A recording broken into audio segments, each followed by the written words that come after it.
ಎಲ್ರಿಗೂ ನಮಸ್ಕಾರ. ನನ್ನ ಹೆಸರು ಕೀರ್ತಿ ನಾರಾಯಣ ಅಂತ. ಕೀರ್ತಿ ENT ಕ್ಲಿನಿಕ್ ಅಂತ ಯೂಟ್ಯೂಬ್ ಚಾನಲ್ ಇದೆ ನಂದು.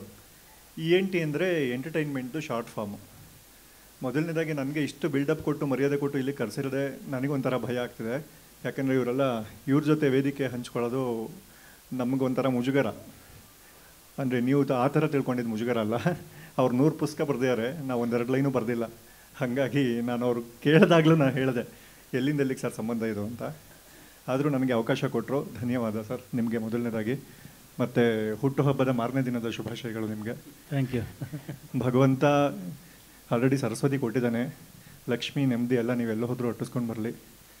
100 ಪುಸ್ತಕ ಬರೆದಿದ್ದೀರಾ, ಇನ್ನೂ ದುಡ್ಡು ಜಾಸ್ತಿ ಬರಲಿ ಸರ್ ನಿಮಗೆ. ಇನ್ಕಮ್ ಟ್ಯಾಕ್ಸ್ ರೈಡ್ ಆಗೋವರೆಗೂ ಬೆಳೀರಿ ಅಂತ ಹಾರೈಸ್ತಾ, ಸಾಲ ಕೊಟ್ಬಿಟ್ಟು ಸಾಲ ಮನ್ನಾ ಮಾಡೋಷ್ಟು ಬೆಳೀರಿ ಸರ್.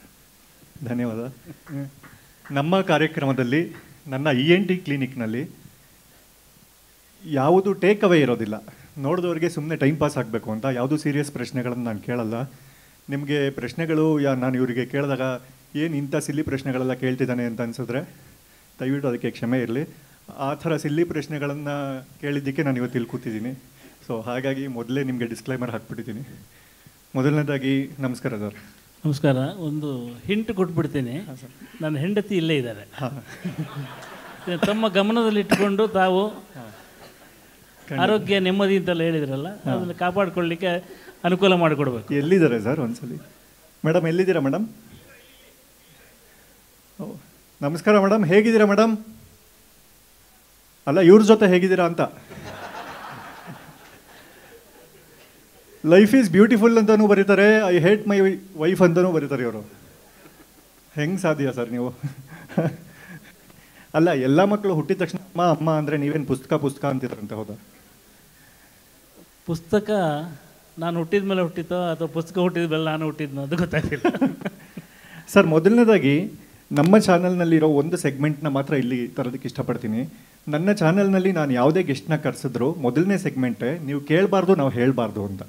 ನಿಮ್ಗೆ ಏನೇನು ಕೇಳಬಾರ್ದು ಹೇಳ್ಬಿಡಿ, ಅದನ್ನು ಬಿಟ್ಟು ಬೇರೆ ಕೇಳ್ತೀನಿ ಅಂತ. ನನಗೆ ಸಾಲ ಕೇಳಬಾರ್ದು. ಸಾಲ ಕೇಳಬಾರ್ದು, ಹಾಂ, ಓಕೆ. ಇನ್ನೇನಾದ್ರು ಕೇಳ್ಬೋದು.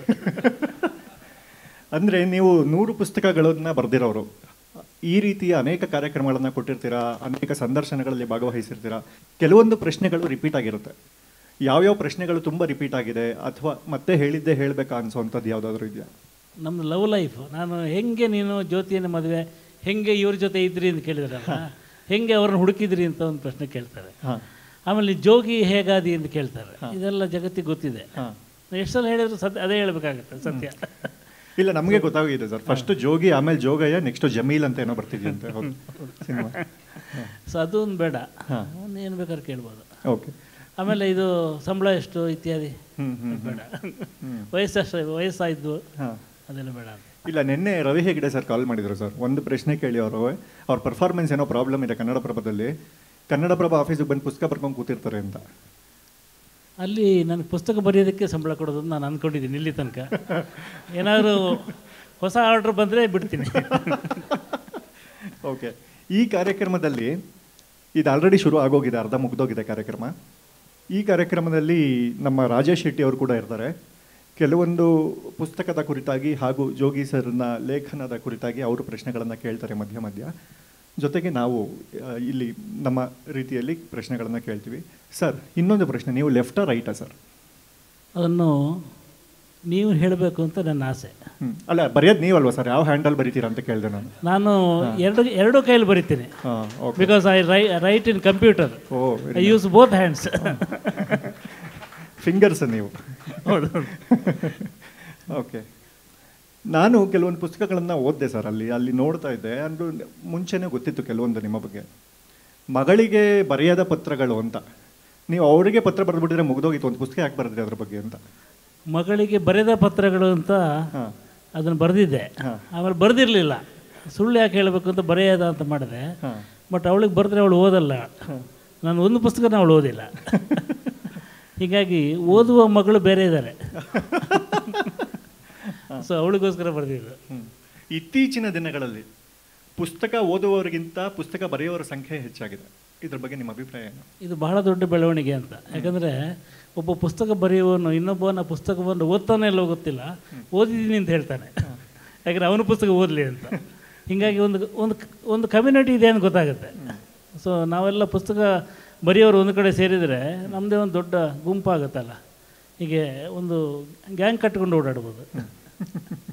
ಓಕೆ, ಕೆಲವರು ಕೇಳ್ತಾರೆ ಸರ್, ನಿಮ್ಮ ಈ 100 ಪುಸ್ತಕಗಳಲ್ಲಿ ನಿಮ್ಮ ಫೇವರೇಟ್ ಪುಸ್ತಕ ಯಾವುದು ಅಂದಿದ ತಕ್ಷಣ ಒಂದು ಆನ್ಸರ್ ಬರುತ್ತೆ, 100 ನನ್ನ ಮಕ್ಕಳಿದ್ದಂಗೆ, ಈ ಥರ ಏನೇನೋ ಬರುತ್ತೆ. ಅದು ಬಿಟ್ಟು ಬೇರೆ ಉತ್ತರ ಏನಾದ್ರು ಕೊಡ್ಬೋದಾ ನೀವು?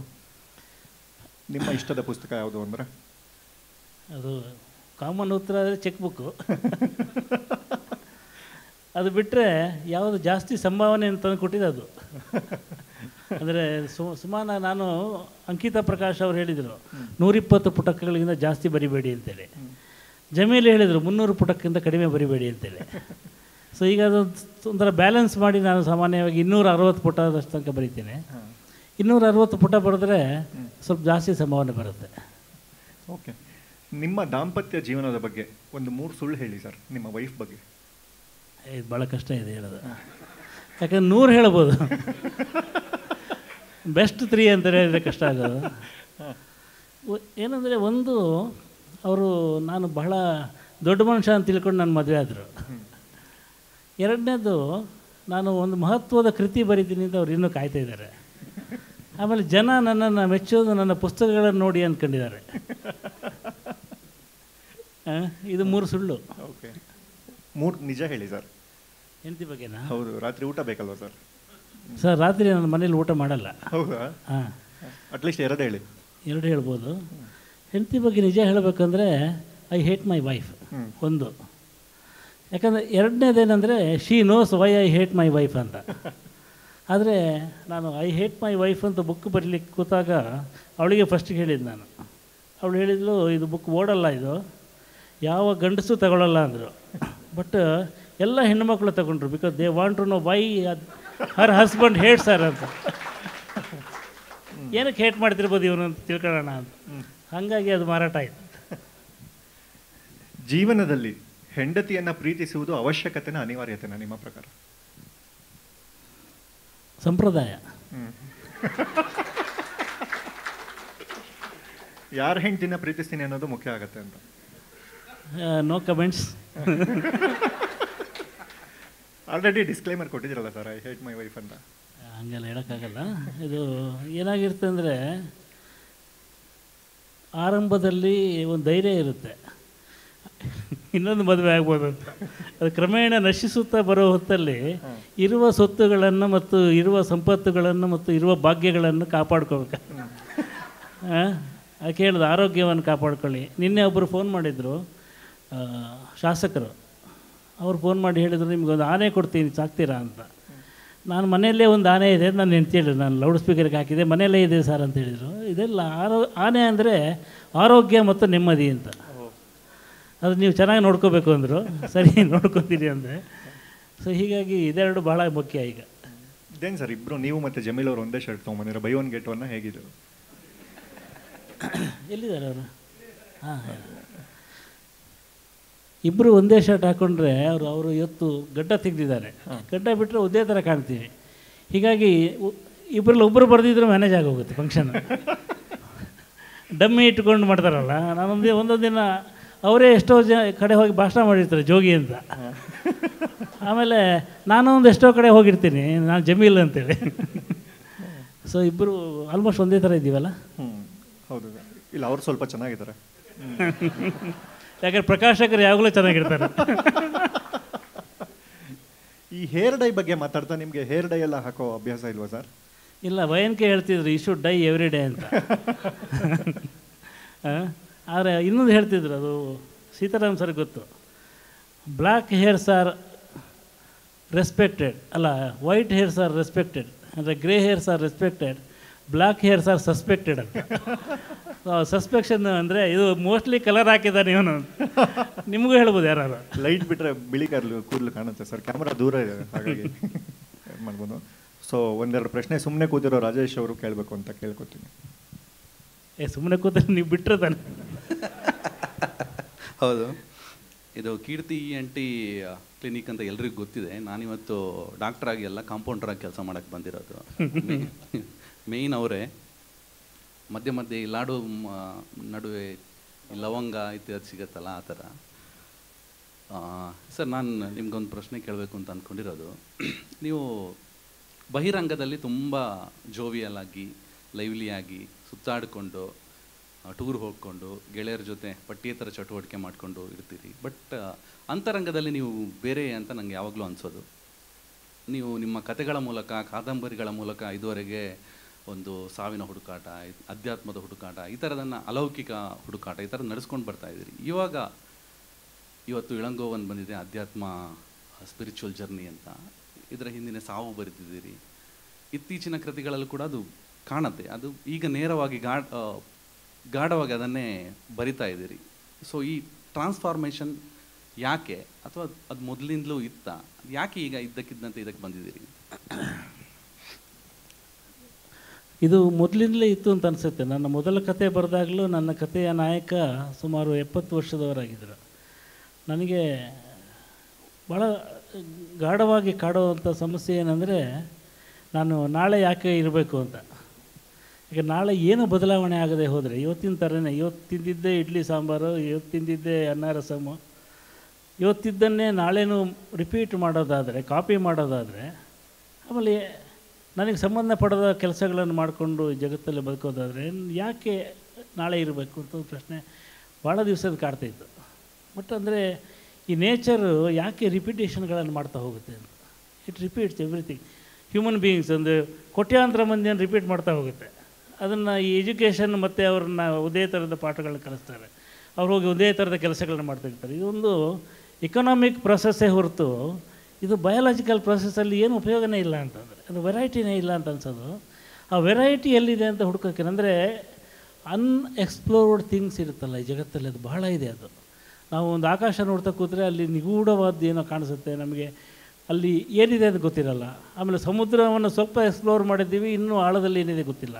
ನಾವು ಪ್ರಯಾಣ ಮಾಡದ ಜಾಗಗಳು ಈ ಭೂಮಿಗಳಲ್ಲಿ ಬೇಕಾದಷ್ಟಿದ್ದಾವೆ. ಇದು ಹೇಗೆ ಒಂದು ನಿಯಂತ್ರಣ ಆಗುತ್ತೆ ಅಂತ ಒಂದು ಪ್ರಶ್ನೆ ನನ್ನ ಭಾಳ ದಿವಸದಿಂದ ಕಾಡ್ತಾಯಿತ್ತು. ಆಮೇಲೆ ನಾವು ಕ್ರಮೇಣ ಇದು ಏನಂತ ಗೊತ್ತೀವಿ ಅಂದರೆ, ಬೆಳೀತಾ ಹೋಗ್ತೀವಿ ಅಂತೇಳಿ. ಅದು ಬೆಳೀತಾ ಹೋಗೋದಲ್ಲ, ಅದು ಅಳೀತಾ ಹೋಗೋದು ಅಂತ. ಅಳಿಯುತ್ತಾ ಅಂದರೆ ಕ್ರಮೇಣ ನಾಶವಾಗ್ತಾ ಹೋಗ್ತಾ ಇರ್ತೀವಿ. ಅದು ಇಟ್ಸ್ ನಾಟ್ ಗ್ರೋತ್ ಅಲ್ಲ, ಅದು ಡಿಕ್ಲೈನ್ ಆಗ್ತಾ ಹೋಗ್ತಿರೋದು. ಇದು ಏನು ಸಂಬಂಧ ಇದೆ ಅಂತ ಹೇಳೋದು ಭಾಳ, ಅಂದರೆ ನನಗೆ ಒಬ್ಬ 70 ವರ್ಷದ ವ್ಯಕ್ತಿಯನ್ನು ನೋಡಿದಾಗ, ಅಂದರೆ ಯಂಗರ್ ಡೇಸಲ್ಲಿ ಅವನ ಸಂತೋಷ ಎಲ್ಲಿರ್ಬೋದು ಅಂತ ಗೊತ್ತಿರಲಿಲ್ಲ. ನಮಗಾದರೆ ಫ್ರೆಂಡ್ಸ್ ಇದ್ದರು, ಮಜಾ ಮಾಡ್ತಿದ್ವಿ, ಓಡಾಡ್ತಾಯಿರ್ತಿದ್ವಿ, ಊರೆಲ್ಲ ನಮ್ಮದಾಗಿತ್ತು. ಅವರು ಮನೇಲಿ ಕೂರ್ತಿದ್ರು, ಅವರ ಹ್ಯಾಪಿನೆಸ್ ಎಲ್ಲಿದೆ ಅಂತ ಅದನ್ನು ನಾನು ಹುಡುಕೋದಕ್ಕೆ ಟ್ರೈ ಮಾಡ್ತೀನಿ. ಅದು ಈಗ ನನಗೆ ಸ್ಪಷ್ಟವಾಗ್ತಾ ಇದೆ ಅಂತ. ಅಂದರೆ ನನ್ನ ಫ್ರೆಂಡ್ ಹೇಳ್ದ, ಅವನು ನನ್ನ ಫ್ರೆಂಡ್ ಗೋಪಾಲಕೃಷ್ಣ ಕುಂಟಿನಿ, ಅವನ ಮಗಳು ಹೇಳಿಲ್ಲಂತೆ ಒಂದಿನ ಬಂದು, ನಮಗೊಬ್ಬರು ಮೇಷ್ಟ್ರು ಬಂದಿದ್ದಾರೆ, ಮುದುಕರು ಅಂದರೆ ಮುದುಕರು ಅಂತೇಳಿ. ಎಷ್ಟು ವಯಸ್ಸು ಕೇಳಿದೆ ಅಂತ. ಅವರು ಒಂದು 55 ವರ್ಷ ಆಗಿರ್ಬೋದು ಅಂತ. ಇವನಿಗೆ 59 ಆಗಿದೆ. ಅಂದರೆ ಯಂಗರ್ ಜನ್ರೇಷನ್ ಕನ್ನೆಗೆ ವಿ ಲುಕ್ ವೆರಿ ಓಲ್ಡ್ ಅಂತ. ಬಟ್ ನಮಗೆ ಅನ್ನಿಸ್ತಿರಲ್ಲ, ಅದು ನಾವು ಅಲ್ಲೇ ಇದ್ದೀವಿ ಅಂತ ಅನಿಸುತ್ತೆ. ಅದನ್ನು ಉಳಿಸ್ಕೊಳ್ಳೋದಕ್ಕೆ ಇದು ಹುಡುಕಾಟ ಮಾಡ್ತಾಯಿದ್ದೀನಿ ನಾನು. ಅಂದರೆ ಈ ಹೊರಗಡೆ ಜಗತ್ತಿದೆಯಲ್ಲ, ಹೊರಗಡೆ ಜಗತ್ತಲ್ಲಿ ಎಷ್ಟು ಆ್ಯಕ್ಟಿವ್ ಆಗಿರ್ತೀವೋ, ಆ ಆ್ಯಕ್ಟಿವ್ ಆಗಿರೋದಕ್ಕೆ ನಾವು ಒಳಗಡೆ ಏನೋ ಒಂದು ಕ್ರಿಯೇಟ್ ಮಾಡ್ಕೋಬೇಕಾಗುತ್ತೆ, ಒಂದು ವರ್ಲ್ಡ್. ಅದನ್ನು ಕ್ರಿಯೇಟ್ ಮಾಡೋ ಸ್ಥಿತಿ ಒಂದು ಪ್ರಾಸೆಸ್ಸಲ್ಲಿ ನಾನಿದ್ದೀನಿ ಅಂತ ಅನಿಸುತ್ತೆ. ಇಳಂಗೋವನ್ನು ಹುಡ್ಕೊಂಡೆ ನಾನು ಇವತ್ತು. I need Elangovan to save me. ನನ್ನನ್ನು ಒಂಥರ ಕಾಪಾಡಲಿಕ್ಕೆ, ನನ್ನ ಪ್ರಶ್ನೆಗಳಿಗೆ ಉತ್ತರ ಕೊಡೋಕ್ಕೆ ಒಬ್ಬ ವ್ಯಕ್ತಿ ಬೇಕು. ಅವನನ್ನು ಹೊರಗಡೆ ಹುಡ್ಕೋ ಬದಲು ನಾನು ಕ್ರಿಯೇಟ್ ಮಾಡ್ಕೊಂಡಿದ್ದೀನಿ ಅಂತ ಅನಿಸುತ್ತೆ ನನಗೆ. ನೀವು ಇದು 100ನೇ ಪುಸ್ತಕ, ಸುಮಾರು ಅಂಕಣಗಳನ್ನು ಬರೆದಿದ್ದೀರಾ, ಕಾದಂಬರಿಗಳನ್ನು ಬರೆದಿದ್ದೀರಾ. ಈ ಅಂಕಣಗಳ ಬಗ್ಗೆ ಮಾತಾಡ್ತಾ ಒಂದು ಜೋಕ್ ಇದೆ. ನನ್ನ ಸ್ನೇಹಿತರೊಬ್ಬರು ಮಲ್ಲಿ ಅಂತ ಅವರು ಹೇಳಿದರು ಒಂದ್ಸಲ, ಗಂಡ ಹೆಂಡತಿ ಮಧ್ಯೆ ಒಂದು ಜಗಳ ಆಗತ್ತಂತೆ ಸರ್, ನಮ್ಮಿಬ್ಬರಲ್ಲಿ ಯಾರು ಕನ್ನಡ ಗ್ರೇಟು ಅಂತ. ಇಬ್ಬರು ಜಗಳ ಆಡ್ತಾರೆ. ಆಮೇಲೆ ಒಂದು ನಿರ್ಧಾರಕ್ಕೆ ಬರ್ತಾರೆ, ಪಕ್ಕದ ರೋಡಲ್ಲಿ ದೊಡ್ಡ ಕವಿಗಳಿದ್ದಾರೆ, ಅವ್ರನ್ನ ಕರ್ಸೋಣ, ಅವ್ರ ಹತ್ರ ಡಿಸೈಡ್ ಮಾಡೋಣ ಯಾರು ಕನ್ನಡ ಗ್ರೇಟು ಅಂತ. ಆಗ ಬಂದರು, ಕವಿಗಳು ಕೂತ್ಕೊಂಡ್ರು. ಗಂಡ ಹೇಳ್ತಾನೆ, ಸರ್ ಇವಳು ಪಕ್ಕದ ರೋಡಲ್ಲಿ ಒಂದು ಕವಿಗೋಷ್ಠಿ ಇತ್ತು ಸರ್, ಅಲ್ಲಿ ಹೋಗಿ ಇವಳು ಕವಿತೆ ವಾಚನ ಮಾಡಿದ್ಲು, ಇವಳಿಗೆ 3ನೇ ಪ್ರೈಸ್ ಕೊಟ್ಬಿಟ್ರು ಅಂತ ಜೋರಾಗಿ ನಗ್ತಾನೆ. ಆಗ ಕವಿಗಳು ಹೇಳ್ತಾರೆ, ಪರವಾಗಿಲ್ಲ ಬಿಡಪ್ಪ, 3ನೇ ಪ್ರೈಸ್ ತಾನೆ, ಏನೋ ಒಂದು ಪ್ರೈಸ್ ಆದರೂ ಬಂದಿದ್ದಲ್ಲ, ಖುಷಿ ಪಡು. ಅಲ್ಲ ಸರ್, ಅಲ್ಲಿ ಪಾರ್ಟಿಸಿಪೇಟ್ ಮಾಡಿದ್ದೆ ಇವಳು ಒಬ್ಬಳು, ಅದಕ್ಕೂ 3ನೇ ಪ್ರೈಸ್ ಕೊಟ್ಟಿದ್ದಾರೆ, ಇನ್ನು ಇವಳು ಕವಿತೆ ಇನ್ನು ಯಾವ ರೇಂಜಿಗೆ ಇರ್ಬೋದು ಯೋಚನೆ ಮಾಡಿ ಅಂತ. ಆಗ ಹೆಂಡತಿ ಹೇಳ್ತಾಳೆ, ನಂದು ಬಿಡಿ ಸರ್, ಇವ್ರದ್ದು ನೋಡಿ, ಇವರು ಒಂದು ಪತ್ರಿಕೆಗೆ ಅಂಕಣ ಬರೀತಾ ಇದ್ರು, ಹೋದ್ವಾರ ಒಂದು ಅಂಕಣ ಬರೆದ್ಬಿಟ್ಟು ಕಳಿಸಿದ್ದಾರೆ, ಕಳಿಸಾದ್ಮೇಲೆ ಆ ಪತ್ರಿಕೆ ಇವರಿಗೆ ಇನ್ನೊಂದು ಪತ್ರ ಬರೆದ್ರು, ದಯಮಾಡಿ ಕ್ಷಮಿಸಿ, ನಾನು ನನ್ನ ಅಂಕಣದಲ್ಲಿ ಕಾಮ ಮತ್ತು ಫುಲ್ ಸ್ಟಾಪ್ ಹಾಕೋದನ್ನು ಮರ್ತುಬಿಟ್ಟಿದ್ದೇನೆ, ಇದೊಂದ್ಸಲಿ ದಯವಿಟ್ಟು ಸರಿ ಮಾಡ್ಕೊಳ್ಳಿ, ನೆಕ್ಸ್ಟ್ ಟೈಮಿಂದ ನಾನು ಕಳಿಸ್ತೀನಿ ಅಂತ ಇನ್ನೊಂದು ಪತ್ರ ಬರೆದ್ರು. ಆಗ ಪತ್ರಿಕೆಯವರಿಂದ ಮತ್ತೊಂದು ಪತ್ರ ಬರ್ತದೆ ಇವ್ರ ಮನೆಗೆ. ಪ್ರೀತಿಯ ಲೇಖಕರೇ, ನಿಮ್ಮ ಅಂಕಣ ಮತ್ತು ಮತ್ತೊಂದು ಪತ್ರ ಎರಡೂ ಬಂದು ತಲುಪಿದೆ, ದಯಮಾಡಿ ನೆಕ್ಸ್ಟ್ ಟೈಮ್ ಬರಿಬೇಕಾದ್ರೆ ಕಾಮ ಫುಲ್ ಸ್ಟಾಪ್ ಮಾತ್ರ ಕಳಿಸಿ, ಅಂಕಣ ನಾವೇ ಬರ್ಕೊಡ್ತೀವಿ ಅಂತ. ಸೊ ಈ ಥರ ಅಂಕಣ ಬರೆಯೋರು ಇದ್ದಾರೆ. ಅಂಥವರ ಸಾಲಿನಲ್ಲಿ ಮಧ್ಯದಲ್ಲಿ ಕೆಲವರು ಹಂಗಿರ್ತಾರೆ. ನೀವು 40 ವರ್ಷದಿಂದ ಪತ್ರಿಕೆಗಳಲ್ಲಿ ಕೆಲಸ ಮಾಡ್ತಾ ಇದ್ದೀರಾ, ನೀವು ಬರೆದಿರೋ ಅಂಕಣಗಳಿಗೆ ಸಿಕ್ಕಿರೋಂಥ ಕ್ರೇಜಿಯೆಸ್ಟ್ ಕಮೆಂಟ್ ಯಾವುದು? ಅಂಕಣದ ಬಗ್ಗೆ ಒಂದು ಮಾತು ಹೇಳ್ತೀನಿ. ನಾವು ಚಿಕ್ಕಂದಿರುವಾಗ ಒಂದು ಗಾದೆ ಇತ್ತು, ಸರಿಯಾದ ಸಮಯಕ್ಕೆ ಹೆಣ್ಣಿಗೆ ಕಂಕಣ ಬಲವು, ಗಂಡಿಗೆ ಅಂಕಣ ಬಲವು ಕೂಡಿ ಬಂದರೆ ಉಡ್ದಾರ ಆಗ್ತಾನೆ ಅಂತ. ಹಾಗಾಗಿ ನಾನು ಪತ್ರಿಕೆಯಲ್ಲಿ ಒಂದು ಅಂಕಣ ಬರೆಯೋಕ್ಕೆ ಆರಂಭಿಸಿದೆ. ನಂಗೆ ಅಂಕಣ ಬರೆಯೋ ಕ್ರೇಜಿಯೆಸ್ಟ್ ಕಮೆಂಟ್ ಏನಂದರೆ, ನಾನು ಜಾನಕಿ ಕಾಲಂ ಬರೀತಿದ್ದಾಗ ಒಬ್ಬರು ಪತ್ರ ಬರೆದಿದ್ದರು, ನಾವು ಮಹಿಳಾ ದಿನಾಚರಣೆ ಆಚರಿಸ್ತಾ ಇದ್ದೀವಿ, ಗೌರಿ ಲಂಕೇಶ್ ಅವ್ರನ್ನ ಕರೆದಿದ್ದೀವಿ, ಇನ್ನೊಬ್ಬರು ಮಹಿಳೆಯಾಗಿ ನೀವು ಬಂದು ಇದರಲ್ಲಿ ಭಾಗವಹಿಸಬೇಕು ಅಂತ ಒಂದು ಪತ್ರ ಬರೆದಿದ್ದರು. ನಾನು ಅವ್ರಿಗೆ ವಾಪಸ್ ಬರೆದಿದ್ದೆ, ನಾನು ಮಹಿಳೆ ಅಲ್ಲ, ಆದರೆ ಮಹಿಳೆಯಾಗಿ ಬಂದು ಭಾಗವಹಿಸಲಿಕ್ಕೆ ಸಿದ್ಧನಿದ್ದೇನೆ, ನೀವು ಒಪ್ಪಿದರೆ ಅಂತ. ಅಂದರೆ ಒಂದು ಮನುಷ್ಯನಲ್ಲಿ ಎಷ್ಟು ಗಂಡಸಿನ ಅಂಶ ಇರುತ್ತೆ, ಎಷ್ಟು ಹೆಂಗಸಿನ ಅಂಶ ಇರುತ್ತೆ ಅದು ಗೊತ್ತಿರೋಲ್ಲ ಲೇಖಕರಲ್ಲಿ. ಎಷ್ಟೋ ಕಥೆ ಬರೆಯುವಾಗ ನಾನು ಬಸ್ಸಿನಲ್ಲಿ ಹೋಗುತ್ತಿದ್ದಾಗ ಅಂತ ಬರಿತೀನಿ ನಾನು, ಬಟ್ ಆ ಪಾತ್ರ ಹೆಣ್ಣಾಗಿರುತ್ತೆ, ಅದು 5ನೇ ಪುಟದಲ್ಲಿ ಗೊತ್ತಾಗುತ್ತೆ.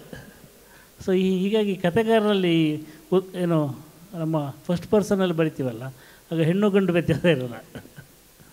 ಓಕೆ, ನಿಮ್ಮನ್ನೇನೋ ರೈಟರ್ ಮಿಷಿನ್ ಅಂತ ಕರೀತಾರಂತೆ, ಹೌದಾ?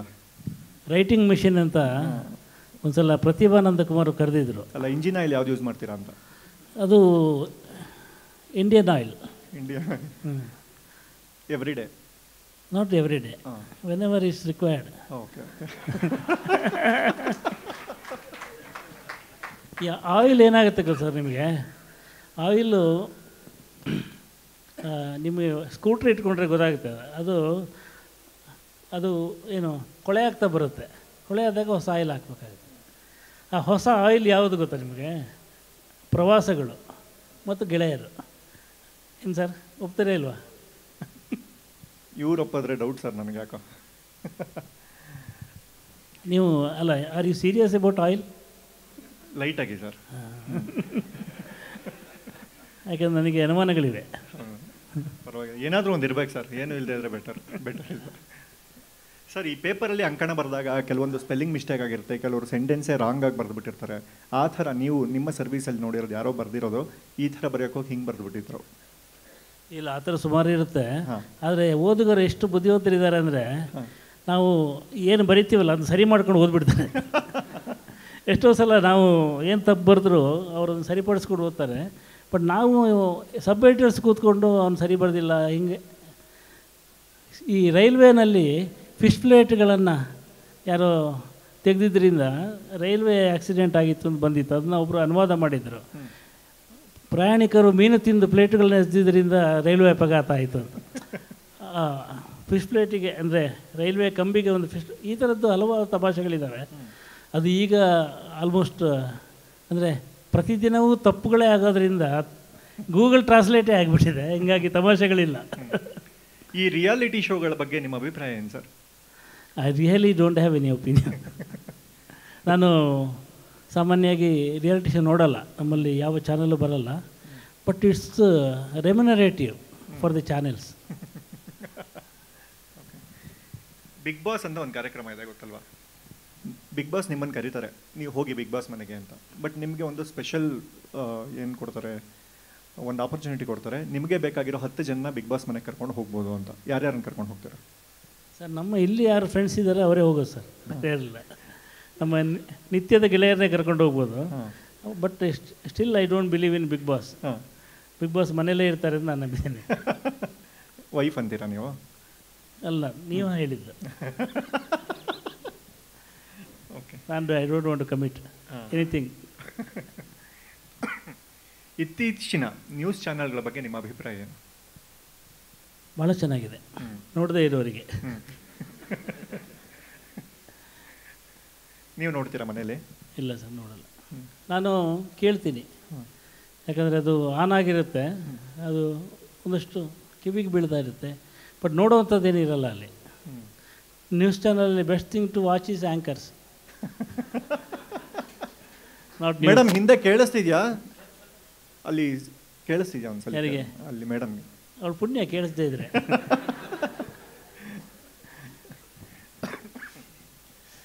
ಸದ್ಯಕ್ಕೆ ಯಾವ ಒಂದು ಆಸೆ ಇನ್ನೂ ಫುಲ್ಫಿಲ್ ಆಗಿಲ್ಲ ನಿಮಗೆ ಅಂತ? ಒಂದೇ ಒಂದು ಆಸೆ ಏನು ಹೇಳಬೇಕಂದ್ರೆ ರಿಟೈರ್ ಆಗಬೇಕು ಅಂತ ಆಸೆ ಇದೆ. ಅದಾಗಿಲ್ಲ.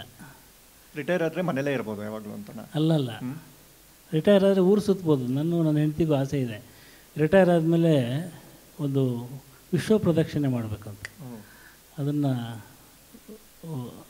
ಅಂದರೆ ಒಬ್ಬ ರೈಟ್ರಿಗೆ ಪ್ರಯಾಣ ಭಾಳ ಮುಖ್ಯ ಆಗುತ್ತೆ. I like Hemingway for that matter. Hemingway ಅಂತ ಒಬ್ಬ ರೈಟ್ರು ಭಾಳ ಸುತ್ತಾಟದಲ್ಲಿ ಇರ್ತಾಯಿದ್ರು.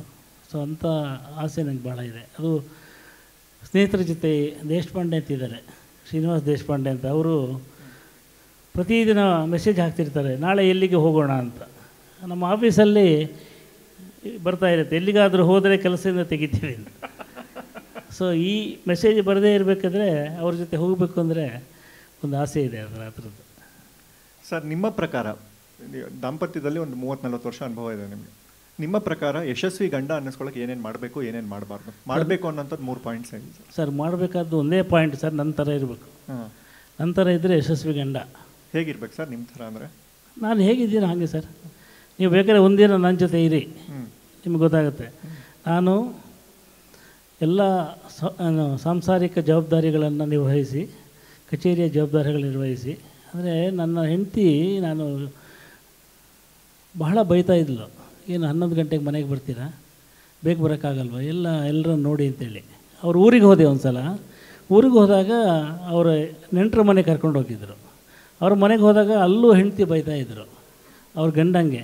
4:15ಕ್ಕೆ ಬಂದು ಕೂತ್ಕೋತಾರೆ, ಇವ್ರಿಗೆ ಕೆಲಸ ಎಲ್ಲ ಮಾಡೋಕ್ಕೆ. ಎಲ್ಲರನ್ನು ನೋಡಿ ಎಲ್ಲರೂ 11 ಗಂಟೆಗೆ ಬರ್ತಾರೆ, 4:15ಕ್ಕೆ ಬಂದು ಬೋಂಜಿ ಎಂಥದ್ದು ಬಜ್ಜಿ ಮಾಡು, ಬೋಂಡ ಮಾಡು, ಅವಲಕ್ಕಿ ಮಾಡು ಅಂತ ಕೂತ್ಕೊಂಡು ಆ ನ್ಯೂಸ್ ಚಾನಲ್ ಹಾಕ್ಕೊಂಡು ಕೂತ್ಕೊಂಡಿರ್ತಾರೆ.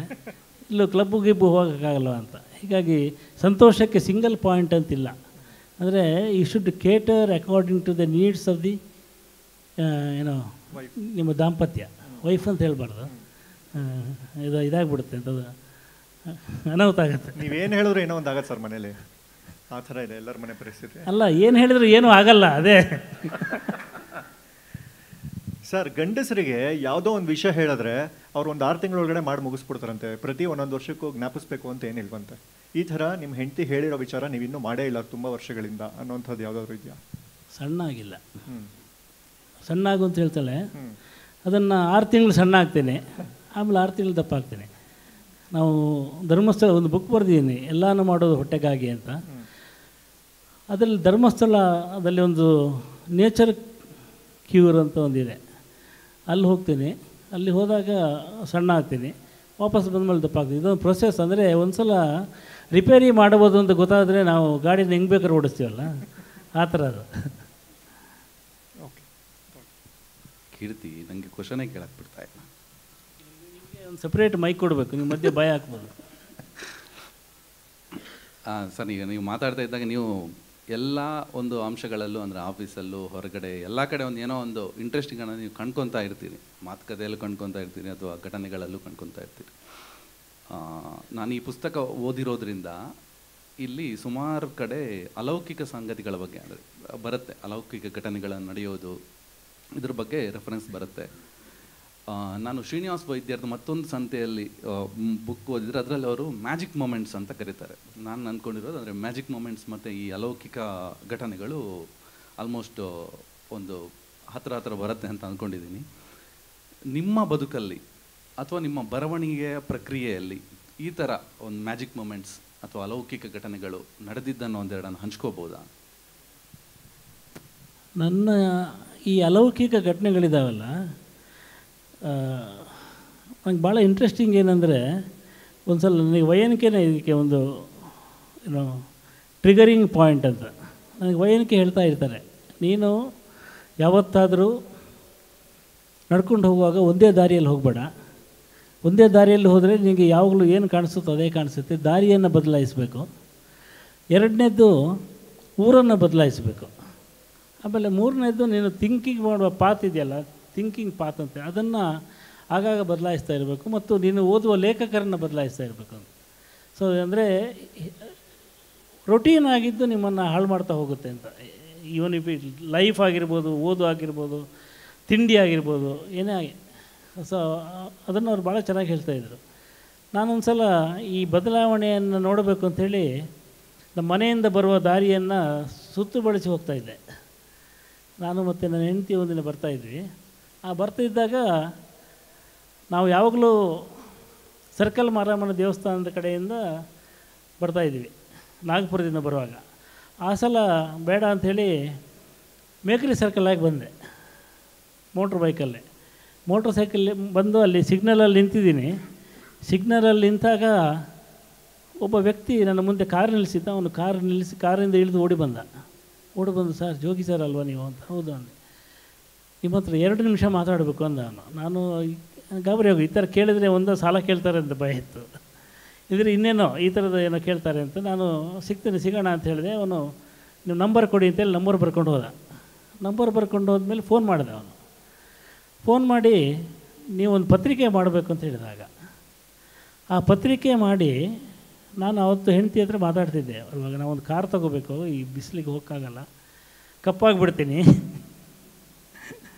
ಅಂತೇಳಿ ಅವನು ಅವತ್ತು ಬಂದು ನನಗೆ ಒಂದು ಕಾರು ತಗೊಳ್ಳುವಷ್ಟು ಹಣವನ್ನು ಕೊಟ್ಟು ಒಂದು ಪತ್ರಿಕೆ ಮಾಡಿ ಅಂತ ಹೇಳುವುದ ಅಂತ. ಆ ಪತ್ರಿಕೆ ನಾನು 6 ತಿಂಗಳು ಮಾಡಿದೆ. ಈ ದಾರಿ ಬದಲಾಯಿಸಿದ್ರಿಂದ ಆಗಿದ್ದದ್ದು. ಆಮೇಲೆ ನಾನು ಓದಿದ್ದು ಕಾಮರ್ಸು. ಈ ಕಾಮರ್ಸು ಓದಿ ನಾನು ಸೇರಿದ್ದು ಪತ್ರಿಕೋದ್ಯಮ. ಸ್ವಲ್ಪ ದಿನ ಕೆಲಸ ಮಾಡಿ ಆಮೇಲೆ ಈ ಬರವಣಿಗೆ ದಾರಿ, ನನಗೆ ಬರವಣಿಗೆ ದಾರಿ ಮಾಡೋಕ್ಕೆ ಬರ್ತೀನಿ ಅಂತ ಗೊತ್ತೇ ಇರಲಿಲ್ಲ. ಬಟ್ ಆಕಸ್ಮಿಕವಾಗಿ ಈ ಬರವಣಿಗೆ ಅಂದರೆ ಮುಂಚೆ ಬರೀತಿದ್ದೆ, ಅದನ್ನು ಪ್ರಿಂಟ್ ಮಾಡ್ಬೋದು, ಯಾರೋ ಓದ್ತಾರೆ ಅಂತ ಗೊತ್ತಿರಲಿಲ್ಲ. ಸೊ ಈ ಅಲೌಕಿಕವಾದ ಸಂಗತಿಗಳು, ನೀವು ಹೇಳಿದ ಮ್ಯಾಜಿಕ್ ಮೂಮೆಂಟ್ಗಳು ದಿನನಿತ್ಯ ನಮ್ಮ ಮುಂದೆ ನಡೀತಾ ಇರುತ್ತೆ, ನಮ್ಗೆ ಗೊತ್ತಾಗಲ್ಲ ಅಂತೇಳಿ. ಈಗ ನಾವು ಉದಾಹರಣೆಗೆ ಒಂದು ಕಥೆಕೂಟ ಕಟ್ಟಿದಾಗ ಅಲ್ಲೊಂದು ಅಲೌಕಿಕವಾದ ಸಂಗತಿ ನಡೆದಿದೆ. ಯಾರೋ ಹೊಸ ಸ್ನೇಹಿತ ಸಿಕ್ಕಿದಾಗ ಏನೊಂದು ಆಗಿರುತ್ತೆ, ಅಥವಾ ಬೆಳಿಗ್ಗೆ ಒಂದು ಉಪ್ಪಿಟ್ಟು ತಿಂದಾಗ ಅದೊಂದು ಥರ ಒಂದು ಆ ಕ್ಷಣ ಸಂತೋಷ ಸಿಕ್ಕಿರುತ್ತೆ. ಆ ಕ್ಷಣದ ಸಂತೋಷಗಳನ್ನು ಹುಡುಕೋದೇ ಒಂದು ಅಲೌಕಿಕವಾದ ಸಂಗತಿ ಅಂತ. ಅದು ಎಲ್ಲ ಕಡೆ ಸಿಗಲ್ಲ. ಅದು ನಿಮಗೆ ಎಷ್ಟೋ ಸರ್ ಟೇಸ್ಟೇ ಇಲ್ಲ ಅಂತ ಹೇಳ್ಬಿಡ್ತಾರೆ. ಆ ಟೇಸ್ಟ್ ಕಾಣಿಸೋದೇ ಒಂದು ಅಲೌಕಿಕವಾದ ಒಂದು ಮ್ಯಾಜಿಕ್ ಮೂಮೆಂಟ್. ಅದು ಒಂದು ಒಳ್ಳೆಯ ಸಿನಿಮಾ. ನಾನು ಈ ಬುಕ್ಕನ್ನು ಕ್ರಿಸ್ಟೋಫರ್ ನೋಲಾನಿಗೆ ಅರ್ಪಣೆ ಮಾಡಿದ್ದೀನಿ.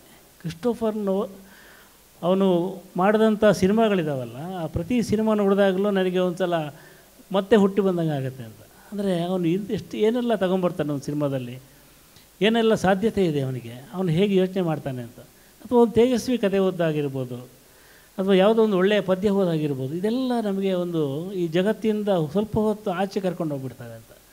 ಈ ಜಗತ್ತಿಂದ ಯಾವುದು ಆಚೆ ಕರ್ಕೊಂಡು ಜಗತ್ತಂದರೆ ನಮ್ಮ ರೆಗ್ಯುಲರ್ ವರ್ಲ್ಡ್ ಇರುತ್ತೆ, ನಾವು ನಿಜವಾಗ್ಲೂ ಬದುಕುವಂಥ ಕೆಲಸ. ಆಫೀಸ್ಗೆ ಹೋಗೋದು, ಕಂಪ್ಯೂಟರ್ ಮುಂದೆ ಕೂತ್ಕೊಳ್ಳೋದು, ರಿಪೋರ್ಟ್ಗಳನ್ನ ಬರೆಯೋದು, ನಂದಲ್ಲಿ ಬೇರೆಯವ್ರಿಗೆ ಬೇರೆ ಇರುತ್ತೆ. ಅಲ್ಲಿಂದ ಆಚೆ ತರುತ್ತಲ್ಲ ನಮ್ಮನ್ನು, ಅದು ಕಲೆ ಮಾತ್ರ ಸಾಧ್ಯ. ಕಲೆಗೆ ಆ ಕಲೆ ಕೊಡುವಂಥ ಒಂದು ಮ್ಯಾಜಿಕ್ ಮೂಮೆಂಟನ್ನು ಯಾವುದು ಕೊಡೋಕ್ಕೆ ಸಾಧ್ಯ ಇಲ್ಲ. ಅದು ಕಥೆ ಇರ್ಬೋದು, ಕವಿತೆ ಇರ್ಬೋದು, ನಾಟಕ ಇರ್ಬೋದು. ಒಂದು ಒಳ್ಳೆಯ ನಾಟಕ ಬಂದರೆ ಅದು ನೋಡ್ತಾ 2 ಗಂಟೆ ಈ ಜಗತ್ತಲ್ಲಿರಲ್ಲ ನಾವು. Best beautiful thing. ಆವಾಗಲೇ ಹಿಂಗೆ ಲೈಫ್ ಇಸ್ ಬ್ಯೂಟಿಫುಲ್ ಅನಿಸೋದು ಯಾವಾಗ ಅಂದರೆ ಕಲೆಯ ಜೊತೆಗಿದ್ದಾಗ, ಬದುಕಿನ ಜೊತೆ ಇದ್ದಾಗ. ನಾವು ನೇರವಾಗಿ ಈ ಬದುಕು ಮತ್ತು ಕಲೆಯ ಮಧ್ಯೆ ಏನು ಕೆಲಸ ಮಾಡ್ತಿರ್ತೀವಲ್ಲ, ದಟ್ಸ್ ವೆರಿ ಬೋರಿಂಗ್ ಥಿಂಗ್. ನೀವು ಈಗಲೇ ಹೇಳ್ದಂಗೆ ಅಂದರೆ ಎಲ್ಲರ ಬದುಕಲ್ಲಿ ನಡೆಯುತ್ತೆ ಅಂತ. ನೀವು ಇದು ಇಳಂಕೋವನ್ ಕೂಡ ಹಾಗೆ ಹೇಳ್ತಾನೆ. ಅಂದರೆ ಅಲೌಕಿಕ ಘಟನೆಗಳು ಎಲ್ಲರ ಲೈಫಲ್ಲೂ ನಡೆಯುತ್ತೆ, ಬಟ್ ಕೆಲವರಿಗೆ ಅದು ಗೊತ್ತಾಗಲ್ಲ ಅಂತ. ಸೊ ನಾವು ಅಂದರೆ ಇಂಥ ಘಟನೆಗಳಿಗೆ ಒಂದು ಎದುರಾಗಬೇಕಾದ್ರೆ ಆ ಥರದ್ದು ಏನಾದರೂ ಒಂದು ರೆಡಿ ಇರಬೇಕಾ? ನಮ್ಮ ಮನಸ್ಸನ್ನು ಹೇಗೆ ಒಂದು ಸಿದ್ಧಗೊಳಿಸೋದು, ಆ ಥರದ್ದು ಏನಾದರೂ ಇದೆಯಾ? ಏನಿಲ್ಲ, ಮನಸ್ಸನ್ನು ನಾವು ಧ್ಯಾನ ಏನು ಹೇಳ್ತಾನೆ, ಮನಸ್ಸನ್ನು ವಾಚ್ ಮಾಡೋದು ಹೇಳುತ್ತೆ. ನಾವು ಅದನ್ನು ಬಹಳ ಕ್ಲೀನಾಗಿ ವಾಚ್ ಮಾಡೋಕ್ಕೆ ಹೋದಾಗ ಅದು ನಮಗೆ ಸಿಗಲ್ಲ ಅಂಥೇಳಿ, ಅದು ಆಕಸ್ಮಿಕವಾಗಿ ಕಾಣಿಸುತ್ತೆ ಅಂತೇಳಿ. ಆಕಸ್ಮಿಕವಾಗಿ ಕಾಣಿಸುವಂಥ ಸಂಗತಿಗಳನ್ನು ಗುರುತಿಸೋಕ್ಕೆ ಗೊತ್ತಿರಬೇಕು. ಅದು ಬಹಳ ಅಂದರೆ ಯಾರು ಹೇಳ್ಕೊಟ್ಟು ಬರಲ್ಲ ಅಂತ. ನನಗೆ ಅದು ಒಂದು UGದು ರೆಫರೆನ್ಸ್ ಇದೆ. UG ಹೋಗಿ ರಮಣರ ಹತ್ರ ಕೇಳ್ತಾರೆ, ನಿಮಗೆ ಬ್ರಹ್ಮಾನಂದವಾಗಿದೆ, ಜ್ಞಾನೋದಯವಾಗಿದೆ ಅಂತೆಲ್ಲ ಹೇಳ್ತಿರಲ್ಲ, ನನಗೆ ಬೇಕಾದು, can you give it to me ಅಂತ. ಅದಕ್ಕೆ ರಮಣ ಹೇಳ್ತಾರೆ ಅಂತ, I can give it you but can you take it ಅಂತ. ಆ ಕ್ಯಾನ್ ಯು ಟೇಕ್ ಇಟ್ ಅಂತ ಲೈಫ್ ಕೇಳ್ತಾ ಇರುತ್ತೆ. ಅಂದರೆ you are not ready for that. You are in a hurry, you want to go to office, you want to do ಏನೋ ಕೆಲಸ ಮಾಡಬೇಕಾಗತ್ತೆ. ಯಾರೋ ನಿಮ್ಗೆ ಬೈತಾರೆ ಅಂತ ಒಂದು ಭಯ ಇರುತ್ತೆ. ಸೊ ಇದನ್ನೆಲ್ಲ ಬಿಟ್ಟು ಒಂದು ನಿಧಾನವಾಗಿ ಅವಸರವು ಸಾವಧಾನದ ಬೆನ್ನೇರಿದೆ ಅಂತಿದೆಯಲ್ಲ, ಆ ಸಾವಧಾನ ಮನಸ್ಸಲ್ಲಿದ್ದಾಗ ಕಾಣಿಸುತ್ತೆ ಅಂದರೆ ನಾವು ಯಾಕೆ ಅದನ್ನು ಯಾರಿಗೋಸ್ಕರ ಮಾಡ್ತಾಯಿದ್ದೀವಿ, ಯಾತಕ್ಕೋಸ್ಕರ ಮಾಡ್ತಾಯಿದ್ದೀವಿ ಅಂತ ಒಂದು ಪ್ರಶ್ನೆ ಕೇಳ್ಕೊಂಡ್ರೆ ಅಲ್ಲಿಗೆಲ್ಲ ಮುಗಿದೋಗುತ್ತೆ ಅಂತ ಅನಿಸುತ್ತೆ. ನಾವು ಕಡೆದಾಗಿ ಚಿಕ್ಕದಾಗಿ 2 ಗೇಮ್ ಇದೆ ಸರ್, 2 ಸಿಲ್ಲಿ ಗೇಮ್ಸ್. ಸೊ ನಾವು ದೊಡ್ಡವರಾದಮೇಲೆ ಪುಟ್ಟ ಮಕ್ಕಳ ಆಟಗಳನ್ನೆಲ್ಲ ಆಡೋದು ಬಿಟ್ಬಿಡ್ತೀವಿ, ಹಾಗಾಗಿ ಒಂದು ಚಿಕ್ಕದಾಗಿ ಆಡೋಣ ಅಂತಂದ್ಬಿಟ್ಟು ನಂಬರ್ಸ್ ಹೇಳೋದು 1 2 3 4 5 6 7 8 9 10 ಈ ಥರ. ಬಟ್ 1 ನಂಬರ್ ಕನ್ನಡದಲ್ಲಿ ಹೇಳಬೇಕು, 1 ನಂಬರ್ ಇಂಗ್ಲೀಷಲ್ಲಿ ಹೇಳಬೇಕು. ಆಲ್ಟರ್ನೇಟಿವ್ ನಂಬರ್ಸ್ ಮಾತ್ರ, ಯಾವುದೇ ನಂಬರ್ಸ್ನ ರಿಪೀಟ್ ಮಾಡಬಾರ್ದು. 1 2 3 4 1 2 3 4 5 6 ಈ ಥರ. ಎಷ್ಟು ನಂಬರ್ಸ್ ಹೇಳ್ತೀರಾ ನೋಡೋಣ ಫಾಸ್ಟಾಗಿ, ಒಂದು ಗ್ಯಾಪ್ ತೊಗೋಬಾರ್ದು. ಅಷ್ಟೇ ಸರ್. ಒಂದಾದಮೇಲೆ ಇಂಗ್ಲೀಷಲ್ಲಿ ಹೇಳಿ. 2 ಇದರಲ್ಲಿ ಭಾಳ ವೀಕ್ ಸರ್ ಇದು. ನಂಬರ್ಸಲ್ಲಿ ತುಂಬ ವೀಕ್ ಇದ್ದೀರಾ ನೀವು? ನಂಬರಲ್ಲಿ ಭಾಳ ವೀಕ್. ಕಾಲೇಜೆಲ್ಲ, ಸ್ಕೂಲಲ್ಲೂ ನಂಬರ್ ಬರಲಿಲ್ಲ, ಕಾಲೇಜಲ್ಲೂ ಬರಲಿಲ್ಲ, ಲಾಟ್ರಿಲೂ ಬರಲಿಲ್ಲ. ಸೊ ನನ್ನನ್ನು ಯಾರೋ ನಂಬರು, ಅದರಿಂದ ಹೇಳ್ಬೋದು 1 2 ಇವತ್ತು ಹೇಳಿ 1 1 2 3 ಅಲ್ಲ ಆಗಲ್ಲ ಸರ್. ಇದು ನನ್ನ ಹೆಂಡತಿ ಚೆನ್ನಾಗಿ ಹೇಳ್ತಾರೆ ಸರ್. ಪ್ಲೀಸ್ ಕರಿತೀರಾ ಸರ್? ಬರೆಯಲ್ಲ. ಮೊದಲು ಕನ್ನಡದಲ್ಲಿ ಹೇಳ್ಬಿಡಿ, ಈಸಿ ಆಗುತ್ತೆ. 1 2 ಈ ಥರ ಟ್ರೈ ಮಾಡಿ ಸರ್. 1 2 2 3 3 4 ಆಗಲ್ಲ ಸರ್. ಇನ್ನೊಂದು ಆಟ ಚಿಕ್ಕದಾಗಿ, ಏನಂದರೆ ಸ್ವಲ್ಪ ರಾಂಗ್ ಆಗವ್ರೆ ಅಂತ. ರ್ಯಾಪಿಡ್ ಫೈರ್ ಕ್ವೆಶನ್ಸ್ ಥರ ಚಿಕ್ಕದಾಗಿರುತ್ತೆ ಪ್ರಶ್ನೆಗಳು, ಒಂದೇ ವರ್ಡಲ್ಲಿ ಆನ್ಸರ್ ಕೊಡಬೇಕು, ರಾಂಗ್ ಆನ್ಸರ್ಸ್ ಹೇಳಬೇಕು. ಟಿವಿ ಇದೆಯಾ? ಅಲ್ಲ, ಇದು ರೆಕಾರ್ಡಿಂಗ್ ಆಗ್ತಿದೆಯಾ ಅಂತ. ರೈಟ್ ಆನ್ಸರ್ಸ್ ಹೇಳೋಂಗಿಲ್ಲ, ಬರೀ ರಾಂಗ್ ಆನ್ಸರ್ಸ್ ಹೇಳಬೇಕು ಅಂತ. ಓಕೆನಾ? ಮೊದಲನೇ ಪ್ರಶ್ನೆ, ನಮ್ಮ ದೇಶದ ರಾಜಧಾನಿ ಯಾವುದು? ಬೆಂಗಳೂರು. ನೀವು ಯಾವ ನ್ಯೂಸ್ ಪೇಪರಲ್ಲಿ ಕೆಲಸ ಮಾಡೋದು? English news paper. ನಿಮ್ಮ ಫೇವ್ರೇಟ್ ಆಥರ್ ಯಾರು? ಜೋಗಿ. ಕೃತಿ ಚೌರ್ಯ ಮಾಡಿದ್ದೀರಾ ಯಾವತ್ತಾದರೂ? ಮಾಡಿದ್ದೀನಿ. ಮದ್ಯಪಾನ ಮಾಡ್ತೀರಾ ಪ್ರತಿದಿನ? ಮಾಡಲ್ಲ. ಇತ್ತೀಚಿನ ನಿಮ್ಮ ಇಷ್ಟದ ಕನ್ನಡ ಚಿತ್ರ ಯಾವುದು? ಎಂಥದ್ದು ಬಂತಲ್ಲ ಮೊನ್ನೆ, ಹೆಸರು ಹೇಳ್ರಿ. ಇದು ಹೆಸರೇ ಮರ್ತೋಯ್ತು. ಆ ಥರ ಒಂದು ಚಿತ್ರ ಇದೆಯಾ ಸರ್? ಏನದು ಹೇಳ್ರಿ.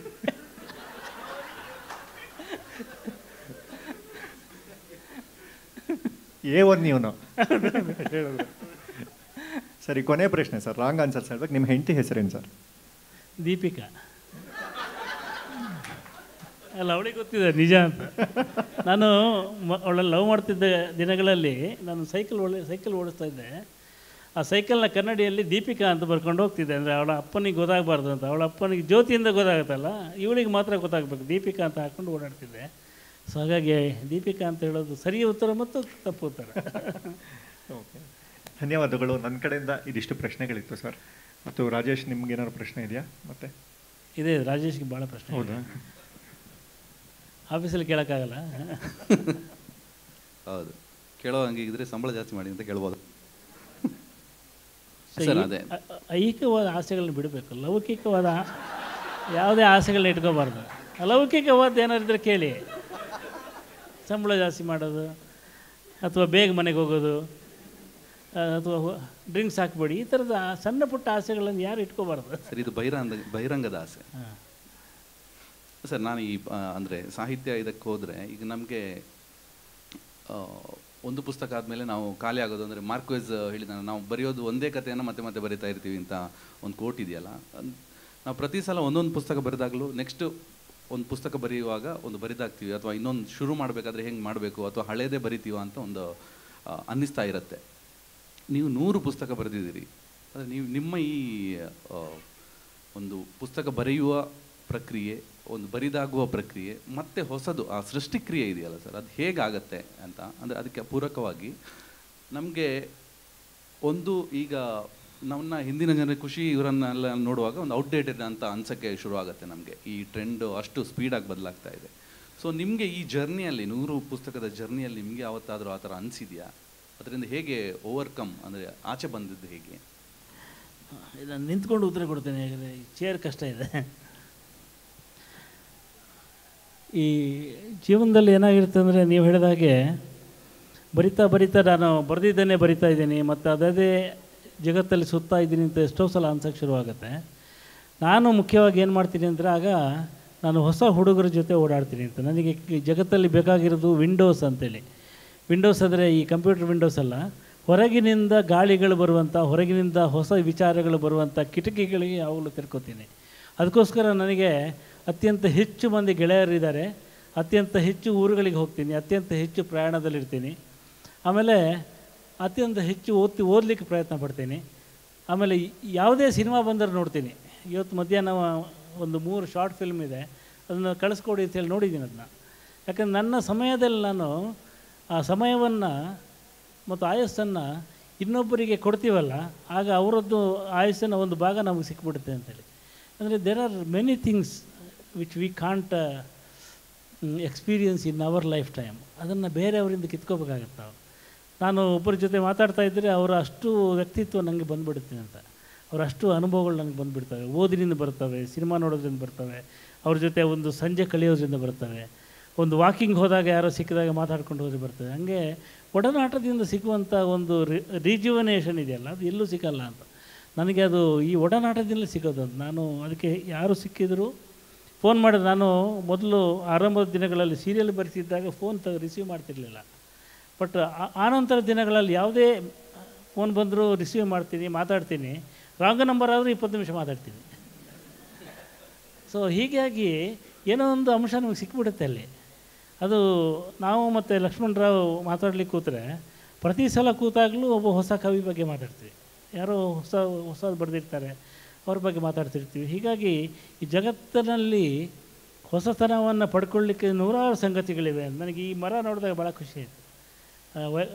ಪ್ರಕಾಶ್ ರೈ ಬಂದಾಗ ಹೇಳ್ತಾ ಇದ್ದೆ, ಅಲ್ಲಿ ವೈರಮುತ್ತು ಒಂದು ಸಾಲು ಬರೆದಿದ್ದಾನೆ, ಈ ಆಕಾಶವೇ ಒಂದು ಬೋಧಿ ವೃಕ್ಷ, ಅದು ಪ್ರತಿದಿನವೂ ಹೊಸ ಸುದ್ದಿಗಳನ್ನು ನನಗೆ ತರ್ತದೆ ಅಂತಂದರೆ, ಆಕಾಶ ನೋಡಿದಾಗ ಒಂದು ಹೊಸ ಸುದ್ದಿ ಸಿಗುತ್ತೆ ಅಂತ. ಹಾಗೆ ಹೊರಗಡೆ ನೋಡ್ತಿದ್ದಂಗೆ ಹೊಸ ಸಿಗ್ತಾ ಹೋಗುತ್ತೆ. ಸೊ ಅದೇ ಅಂದರೆ ನಿಮಗೂ ಸಿಗುತ್ತದೆ. ಅಂದರೆ ನಾವು ಅದನ್ನು ಇಗ್ನೋರ್ ಮಾಡ್ತಾ ಹೋಗ್ತೀವಿ. ಇದು ನಮ್ಮ ಬೇಡ, ಸಂಬಂಧ ಇಲ್ಲ, ಇದು ನಮ್ಮ ವೃತ್ತಿಗೆ ಸಂಬಂಧ ಇಲ್ಲ, ಇದು ನಮ್ಮ ಸಂಸಾರಕ್ಕೆ ಸಂಬಂಧ ಇಲ್ಲ ಅಂತ ವಿ ರಿಜೆಕ್ಟ್ ಥಿಂಗ್ಸ್. ಬಟ್ ಅದನ್ನು ರಿಜೆಕ್ಟ್ ಮಾಡದೆ ನೋಡಿದ್ರೆ ಅಲ್ಲಿ ಸಿಗುತ್ತೆ ನಿಮಗೆ. ಇಳಂಗೋವನು ಹಾಗೆ ಸಿಕ್ಕಿದ್ದು. ನಾನು ಇಳಂಗೋವನನ್ನು ಏನು ಬೆಳೆಸ್ಕೊಂಡೇ ಬಂದೆ, ನನ್ನ ಜೊತೆಗೆ ಕರ್ಕೊಂಬಂದೆ ಸುಮಾರು 34 ವರ್ಷ. So he still with me and he'll be with me for many more years. ಏನೋ ಹೇಳ್ತಾ ಇರ್ತಾನೆ ಅವನು ಸುಮಾರು ಜನರ ಭೇಟಿ ಆಗ್ತಾನೆ, ಏನೋ ಬಂದು ಕತೆ ಹೇಳ್ತಾನೆ. So have a Elangovan inside you, it's very important. ಇನ್ನೊಂದು ಪ್ರಶ್ನೆ, ನಿಮ್ಮ ಇಷ್ಟು ಈ 100 ಪುಸ್ತಕದಲ್ಲಿ ನಿಮ್ಮನ್ನು ಪ್ರತಿಯೊಂದು ಒಂದೊಂದು ಕ್ಯಾರೆಕ್ಟರು, ಒಂದೊಂದು ಪುಸ್ತಕನೋ ಯಾವುದೋ ಒಂದು ಒಳತಂತುವನ್ನು ಮೀಡ್ತಾ ಇರುತ್ತೆ. ಸೊ ನಿಮ್ಮನ್ನು ಕಾಡಿದ, ಕಲಕಿದ, ದುತ್ತೆಂದು ಆಗಾಗ ಎದುರಾಗುವ ಯಾವುದಾದ್ರೂ ಒಂದು ಪಾತ್ರ ನಿಮ್ಮ ನಿಮ್ಮ ಮನಸ್ಸಿನ ಲೋಕದಲ್ಲಿರೋ ಯಾವುದಾದ್ರೂ ಒಂದು ಪಾತ್ರ ಇದೆಯೇ ಈ ಕೃತಿಗಳಲ್ಲಿ? ಅದು ನಿಮ್ಮನ್ನು ಯಾಕೆ ಕಾಡುತ್ತೆ? ನಾನು ಭಾಳ ಕಾಡ್ದ ಒಂದು ಪಾತ್ರ ಅಂದರೆ ಚಿಕ್ಕಪ್ಪ ಅಂತ ಒಂದು ಕತೆ, ಒಂದು ಕಾದಂಬರಿ ಬರೆದಿದ್ದೀನಿ. ಆ ಚಿಕ್ಕಪ್ಪನ ಕ್ಯಾರೆಕ್ಟರ್ ಭಾಳ ಕಾಡ್ತಾ ಇರುತ್ತೆ. ಯಾಕಂದರೆ ಆ ಕ್ಯಾರೆಕ್ಟರ್ ಏನು ಮಾಡ್ತಾನಂದರೆ, ಅವನು ಈಸ್ ವೆರಿ ಪವರ್ಫುಲ್. ಅವನು ಪವರ್ಫುಲ್ ಅದನ್ನು ಅವನು ಪೊಲಿಟಿಕ್ಸಿಗೆ ಯೂಸ್ ಮಾಡ್ಕೊತಾ ಹೋಗ್ತಾನೆ. ಅವನ ಎಲ್ಲ ಶಕ್ತಿಯನ್ನು ಅವನು ರಾಜಕೀಯಕ್ಕೆ ಬಳಸ್ತಾ ಹೋಗಿ ಅದನ್ನು ಅವನೊಂದು ಅವನತಿಯನ್ನು ತಲುಪ್ತಾ ಹೋಗ್ತಾನೆ. ನಾವೆಲ್ಲರೂ ಏನು ಮಾಡ್ತಿದ್ದೀವಿ ಅಂದರೆ, ನನಗೆ ಭಾಳ ಸೊಗಸಾಗಿ ಹೇಳಿದವರು ಯಾರಂದರೆ, ಪುತಿನ ಅವರ ಒಂದು ನಾಟಕ ಗೋಕುಲ ನಿರ್ಗಮನದಲ್ಲಿದೆ. ಗೋಕುಲ ನಿರ್ಗಮನದಲ್ಲಿ ಅವರು ಕೊನೆಯಲ್ಲಿ ಒಂದು ಮಾತು ಹೇಳ್ತಾರೆ, ಶ್ರೀಕೃಷ್ಣ ರಾಧೆಯನ್ನು ಪ್ರೀತಿಸ್ತಾ ತನ್ನ ದನಕರುಗಳನ್ನು ಮೇಯಿಸುತ್ತಾ ಆ ಊರಿನ ಮುದುಕರ ಜೊತೆ ಓಡಾಡ್ತಾ ಗೋಪಿಕಾ ಸ್ತ್ರೀಯರಿಗೆ ಜೊತೆ ಕದ್ದು ಬೆಣ್ಣೆ ಇದನ್ನು ತಿಂತ ತಾಯಿಗೆ ತಮಾಷೆ ಮಾಡ್ತಾ ತಮ್ಮನ ಜೊತೆ ಆಡ್ತಾ ಕೊಳಲು ಊದುತ್ತಾ ಭಾಳ ಸುಖವಾಗಿದ್ದ. ಆದರೆ ಒಂದು ಹಂತದಲ್ಲಿ ಅವನು ಮಧುರೆಗೆ ಬಂದುಬಿಡ್ತಾನೆ. ಮಧುರೆಗೆ ಬಂದ ನಂತರ ಮತ್ತು ವಾಪಸ್ ಹೋಗಲ್ಲ. ಕೊಳಲನ್ನು ಬಿಸುಟಿ ಬಂದವನು ಶಂಖವನ್ನು ಎತ್ಕೊಂಡ್ಬಿಡ್ತಾನೆ ಅಂತ. ಆ 2 ರೂಪಕ ಇದೆಯಲ್ಲ. ಆಮೇಲೆ ಶಂಖವನ್ನು ಎತ್ಕೊಂಡು, ಶಂಖ ಅಂದರೆ ಯುದ್ಧಕ್ಕೆ ಸಂಕೇತ. ಆ ಶಂಖ ಊದಿ ಅಲ್ಲಿಂದ ಯುದ್ಧ ಶುರುವಾಗುತ್ತೆ. ಆಮೇಲೆ ಅವನು ಕೊಳಲು ಮುಟ್ಟಕ್ಕೆ ಆಗಲ್ಲ ಅವನಿಗೆ. ಈ ಕೊಳಲಿನಿಂದ ಶಂಖಕ್ಕೆ ಏನು ಅವನು ಬದಲಾವಣೆ ಅದನ್ನು ಬೆಳವಣಿಗೆ ಅಂತ ಕರೀತಾರೆ. ಅದು ಬೆಳವಣಿಗೆ ಅಲ್ಲ ಅಂತೇಳಿ ಅವನು. ಯಾವತ್ತೂ ನಾವು ನಮ್ಮ ಹಳ್ಳಿಯಲ್ಲಿ, ನನ್ನೊಳಗೊಬ್ಬ ಹುಡುಗ ಇದ್ದಾನಲ್ಲ, ಹಳ್ಳಿಯ ಹುಡುಗ, ಅವನನ್ನು ನಾಗರಿಕನಾಗಲಿಕ್ಕೆ ಬಿಡಲೇಬಾರ್ದು ಅಂತೇಳಿ. ಅವನು ಹಳ್ಳಿಯಲ್ಲೇ ಇರಬೇಕು. ಅವನು ನಾನು ನಾಗರಿಕನಾಗಿ ಹೊಸ ಈ ಚಾಕಚಕ್ಯತೆಗಳನ್ನು ಕಲಿಬಾರ್ದಷ್ಟೇ. ನಾವು ಅನುಭವಗಳನ್ನು ಮಾತ್ರ ಕಲಿಬೇಕು. ಹೊಸ ತಂತ್ರಗಳನ್ನು ಕಲಿಬಾರ್ದು, ಹೊಸ ಟೆಕ್ನಿಕ್ಸನ್ನು ಕಲಿಬಾರ್ದು, ಹೊಸ ಎಕ್ಸ್ಪೀರಿಯೆನ್ಸ್ ಮಾತ್ರ ತಗೋಬೇಕು ಅಂತ. I always take experience, I don't want techniques. ಅದಕ್ಕೆ ನೀವು ಒಂದು 1, 2, 3 ಹೇಳಿದಾಗ ಬರಲ್ಲ ನನಗೆ. ಇದು ಒಂದು ನಾನು ಇನ್ನು ಕೀರ್ತಿ ಕೊಟ್ಬಿಡ್ತೀನಿ, ಅವರೇ ಡಾಕ್ಟ್ರು. ಕೀರ್ತಿ ENT ಎಲ್ರಿಗೂ ಗೊತ್ತಿದೆ. ಅವರ ಯೂಟ್ಯೂಬ್ ಚಾನಲ್ಗೆ ಬರೋಕ್ಕೆ ಜನ ಕಾಯ್ತಾ ಇರ್ತಾರೆ, ಕ್ಯೂ, ನಮ್ಮದೊಂದು ಇಂಟರ್ವ್ಯೂ ಮಾಡಿ ಅಂತ. ಸೊ ಅವ್ರಿಗೆ ಪಕ್ಕ ಕೂತಿರೋದು. ಇವತ್ತು 1-2 ಪ್ರಶ್ನೆ ಕೇಳೋ ಅವಕಾಶ ಕೊಟ್ಟಿದ್ದಕ್ಕೆ ಧನ್ಯವಾದಗಳು ಸರ್. ಇನ್ನವ್ರು ಮುಂದುವರಿಸಿ. ಇಲ್ಲ, ನನಗೆ ಕೀರ್ತಿಯ ಇದು ENT ಕ್ಲಿನಿಕ್ ಇದ್ದು ಭಾಳ ಚೆನ್ನಾಗಿರುತ್ತದು, ಅವರ ಪ್ರಶ್ನೋತ್ತರಗಳು. ಬಟ್ ಅವರಿಗೆ ಪ್ರಶ್ನೆಗೆ ತಕ್ಕ ಉತ್ತರ ಕೊಡಲಿಕ್ಕೆ ನಾನು ಸರಿಯಾದ ವ್ಯಕ್ತಿ ಅಲ್ಲ ಅಂತ ಹೇಳಿದು ಬಿಟ್ಟರೆ, ಇಲ್ಲ ನಿಜವಾಗ್ಲೂ ನೀವು ಆ್ಯಕ್ಚುಲಿ ಒಂದು ಪ್ರಶ್ನೆ ಮತ್ತು ಉತ್ತರ ಎರಡೂ ಕೊಡಬೇಕಿತ್ತು. ಪೇಪರ್ ಲೀಕ್ ಮಾಡೋ ಅಭ್ಯಾಸ ಇಲ್ಲ ಸರ್ ನಮಗೆ. Thank you. ಯಾರಿಗಾದರೂ ಜೋಗಿ ಸರ್ಗೆ ಕೇಳೋದಕ್ಕೆ ಪ್ರಶ್ನೆಗಳಿದ್ರೆ? ಡಾಕ್ಟ್ರು ಆರೋಗ್ಯದ ಬಗ್ಗೆ ಮಾತ್ರ ಕೇಳಬೇಡಿ ಸರ್. ನಮಸ್ತೆ. ನಾನು ನಿಮ್ಮ ಅಭಿಮಾನಿ ಅಂತ ಬೇರೆ ಹೇಳಬೇಕಾಗಿಲ್ಲ. ಈಗ ಒಬ್ಬ ಲೇಖಕನಿಗೆ ಒಂದು ಮಹತ್ವಾಕಾಂಕ್ಷೆ ಬರಹ ಅಂತ ಇರ್ತದೆ. ಈಗ ಸುಮಾರು ಪ್ರಕಾರಗಳಲ್ಲಿ ನಿಮ್ಮ ಒಂದು ಬರವಣಿಗೆ, ನಾಟಕ ಇರ್ಬೋದು, ಕಾದಂಬರಿ ಇರ್ಬೋದು, ಕಥೆ ಇರ್ಬೋದು, ಕವಿತೆ ಇರ್ಬೋದು. ಈಗ ನಿಮ್ಮನ್ನು ಅದನ್ನು ಬರಿಬೇಕು ನೀವು, ಮಹತ್ವಾಕಾಂಕ್ಷೆ ಇದು. ಒಂದು ಕಾದಂಬರಿ ಆಗಿರ್ಬೋದು, ಕಥೆ ಆಗಿರ್ಬೋದು, ನಾಟಕ ಆಗಿರ್ಬೋದು. ಬಟ್ ನಿಮ್ಮನ್ನು ಅದು ಬರೀಲಿಕ್ಕೆ ನಿಮಗೆ ಒಂಥರ ಭಯ ಇದೆ. ಅಂದರೆ ಅದನ್ನು ಮುಟ್ಲೋ ಬೇಡವೋ, ಮುಟ್ಟಿದರೆ ನಾನು ಅದಕ್ಕೆ ಸಕ್ಸಸ್ ಆಗ್ತೇನೋ ಇಲ್ವೋ. ಇಂಥ ಒಂದು ಯಾವುದಾದ್ರೂ ಒಂದು ಕೃತಿ ಅಥವಾ ಒಂದು ನಾಟಕ ಅಥವಾ ಒಂದು ಮಹತ್ವಾಕಾಂಕ್ಷೆ ಒಂದು ಇದು ನಿಮ್ಮನ್ನು ಇವತ್ತಿಗೂ ಹಾಂಟ್ ಮಾಡ್ತಾ ಇದೆ, ಅಥವಾ ನಿಮಗೆ ಬರೆಯೋಕ್ಕಾಗ್ತಾ ಇಲ್ವಾ, ಅದನ್ನು ಮುಟ್ಟೋಕ್ಕಾಗ್ತಾ ಇಲ್ವಾ? ಹಾಗೆ ಇಲ್ಲ. ನನಗೆ ಲಕ್ಷ್ಮಣ್, ನೀವು ಹೇಳ್ದಂಗೆ ಮಹತ್ವಾಕಾಂಕ್ಷೆಯ ಬರಹ ಅಂತೇಳಿ ನನಗಿಲ್ಲ. ನಾನು ಅನಿಸಿದ್ದನ್ನು ಆ ಕ್ಷಣ ಒಂದು ಪುಸ್ತಕವಾಗಿ ಬರಿತಾ ಹೋಗ್ತೀನಿ. ಬಟ್ ಅನಿಸೋದು ಭಾಳ ಹಿಂದೆ ಅನಿಸಿರುತ್ತೆ. ಅದು ಮಹತ್ವಾಕಾಂಕ್ಷೆ ಅಂತೇಳಿ ನಂಗೆ ಗೊತ್ತಿಲ್ಲ. ಅದು ನಾನು ಅದನ್ನು ಈಗ ಈ ಪುಸ್ತಕ ನನಗೆ 13 ವರ್ಷದ ಹಿಂದೆ ನಾನು ಬರಿಬೇಕಾಗಿತ್ತು. ಅಂದರೆ ನನ್ನ ಒಂದು ಅಭ್ಯಾಸ ಇದೆ, ಕೆಟ್ಟ ಅಭ್ಯಾಸವೋ ಒಳ್ಳೆಯ ಅಭ್ಯಾಸವೋ, ನಾನು ನೋಟ್ಸ್ ಮಾಡಿಡ್ತಾ ಹೋಗ್ತೀನಿ. ಏನು ಬಂದು ನನ್ನ ಹತ್ರ ನೋಟ್ಬುಕ್ ಇದೆ, ಆ ಥರದ ಒಂದು 10 ನೋಟ್ಬುಕ್ ಇರುತ್ತೆ. ತಿಂಗಳಿಗೆ 10 ನೋಟ್ಬುಕ್ ಫುಲ್ ಮಾಡ್ತೀನಿ, ಅರೌಂಡ್ 200 ಪೇಜ್ ಅಂತ. ತೋಚಿದೆಲ್ಲ ಬರಿತಾ ಹೋಗ್ತೀನಿ. ಅಂದರೆ I don't revisit it. But ಒಂದು ನಂಗೆ ಅರ್ಥ ಆಯ್ತು ಅದು. ಅಂದರೆ ಬಹಳ ನಮ್ಮನ್ನು ಕಂಗೆಡಿಸುವಂಥ ಸಬ್ಜೆಕ್ಟ್ ಇದೆಯಲ್ಲ, ಅದನ್ನು ಡೀಲ್ ಮಾಡೋದು ಭಾಳ ಕಷ್ಟ ಇರ್ತದೆ ನಮಗೆ. ಇವತ್ತು ದೊಡ್ಡ ಸಮಸ್ಯೆ ಅಂದರೆ ಆ ಕಂಗೆಡಿಸುವಂಥ ವಸ್ತು ವೈಯಕ್ತಿಕವಾಗಿರುತ್ತೋ ಅಥವಾ ದೇಶದ್ದಾಗಿರುತ್ತೋ ಗೊತ್ತಾಗಲ್ಲ. ಅದನ್ನು ನಾವು ಹೇಗೆ ಹ್ಯಾಂಡಲ್ ಮಾಡಬೇಕಂತ ಗೊತ್ತಿರಲ್ಲ. ಅಂದರೆ every writing should be political ಅಂತಾರೆ, every writing need not be political ಅಂತಲೂ ಹೇಳ್ತಾರೆ. ಆದರೆ ಅದರ ಮಧ್ಯದ ಗೆರೆ ಭಾಳ ತೆಳುವಾಗಿ, ಸೀತಾರಾಮ್ ಸರ್ ನಾಟಕಗಳಲ್ಲಿ ಅದು ಅಂತರಂಗದವನ್ನು ಹೇಳ್ತಾ ಇರುತ್ತೆ. ಅದೇ ಸಮಯ ಒಂದು ಭ್ರಷ್ಟತೆಯನ್ನು ಕೂಡ ಹೇಳ್ತಾ ಇರುತ್ತೆ. ನಮ್ಮೊಳಗಿನ ನಾಜೂಕಾಗಿ ತಗೊಂಡ್ರೆ ಅದನ್ನು ಡೀಲ್ ಮಾಡುತ್ತೆ. ಅದು ಭಾಳ ಟೆಕ್ನಿಕ್, ಭಾಳ ಕಷ್ಟ ಇದೆ. 1984 ಅಂತ ಕಾದಂಬರಿ ಜಾರ್ಜ್ ಆರ್ವೆಲ್ ಬರೆದಲ್ಲ, ಆ ಥರದ ಒಂದು ಡೀಲಿಂಗನ್ನು ಇವತ್ತು ಆ ಥರ ಒಂದು ಸಬ್ಜೆಕ್ಟನ್ನು ಡೀಲ್ ಮಾಡೋದು ಕಷ್ಟ ಇದೆ. ಅದಕ್ಕೆ ಬೇಕಾಗಿರೋದು ಅಂಥ ಪರಿಸರ ಬೇಕಾಗಿದೆ ಅಂತ ಅನಿಸುತ್ತೆ. ನಿಮ್ಮಲ್ಲಿ ಅಂಥ ಒಂದು ಕಾದಂಬರಿ ಬರಬೇಕಾದ್ರೆ ಅಂಥ ವಾತಾವರಣ ಕೂಡ ಸೃಷ್ಟಿಯಾಗೋದು ಭಾಳ ಮುಖ್ಯ ಅಂತ ಅನಿಸುತ್ತೆ. ಲೇಖಕ ಮಾತ್ರ ಮಾಡೋಕ್ಕಾಗಲ್ಲ. ಲೇಖಕ ಒಂದು ಕಾಲದ ಶಿಶು ಆದ್ದರಿಂದ ಅವನ ಪರಿಸರ ಕೂಡ ಅದಕ್ಕೆ ಪೂರಕವಾಗಿದ್ದಾಗ ಮಾತ್ರ ಬರೆಯೋಕ್ಕೆ ಸಾಧ್ಯ ಅಂತದ್ದು. ಇಲ್ಲದಿದ್ರೆ ಏನಾಗಿರುತ್ತೆ, either you are ignored or you are over hype ಆದಾಗ ಅದರ ಸತ್ವ ಹೊರಟೋಗುತ್ತೆ ಅಂತ ಅದನ್ನು ಬೇರೆ ಕಾರಣಕ್ಕೆ ಮೆಚ್ಚಲಿಕ್ಕೆ ಶುರು ಮಾಡ್ತಾರೆ. ಈಗ ಇಳಂಗವನ್ನು ನಾನು ಬರೆದಾಗ ನಿಜವಾದ ಕಾರಣಕ್ಕೆ ಮೆಚ್ಚದೆ ಬೇರೆ ಕಾರಣಕ್ಕೆ ಅದನ್ನು ಮೆಚ್ಚಲಿಕ್ಕೆ ಶುರು ಮಾಡಿದ್ರೆ, ಕೆಲವು ಕೊಟೇಶನ್ಗಳು ಹೇಳ್ಕೊಂಡು ದಟ್ ಇಸ್ ಅದು ಕೃತಿಯ ಸೋಲಾಗುತ್ತೆ ಅಂತ. ಎಷ್ಟೋ ಕೃತಿಗಳು ಹಾಗೆ ಆಗೋಗ್ತವೆ. ಅದನ್ನು ಬೇರೆ ಕಾರಣಕ್ಕೆ ಇಷ್ಟಪಡ್ತಾರೆ, ಬೇರೆ ಕಾರಣಕ್ಕೆ ನಿಂದಿಸ್ತಾರೆ. ಸೊ ಅದು ರಾಂಗ್ ರೀಸನ್ಗಳಿಗೆ ಸುದ್ದಿ ಆಗೋಗುತ್ತೆ. ಆ ಒಂದು ಭಯ ನನಗೆ ಕಾಣಿಸುತ್ತೆ ಭಾಳ. ಸರಿಯಾ?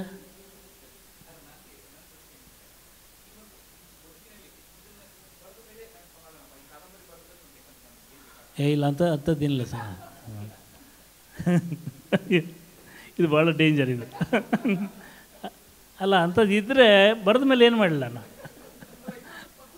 ಏಯ್ ಹಂಗಿಲ್ಲ ಅದು. ಇದು ಬರೆದ ಮೇಲೆ ಹೋಗ್ಬಿಡಿ ಸರ್ ಅಂತ ಹೇಳ್ದಂಗಿದೆ ಇದು. ಸರ್ ನನ್ನ ವಿಕಾಸ್ ಅಂತ ನನ್ನ ಹೆಸರು.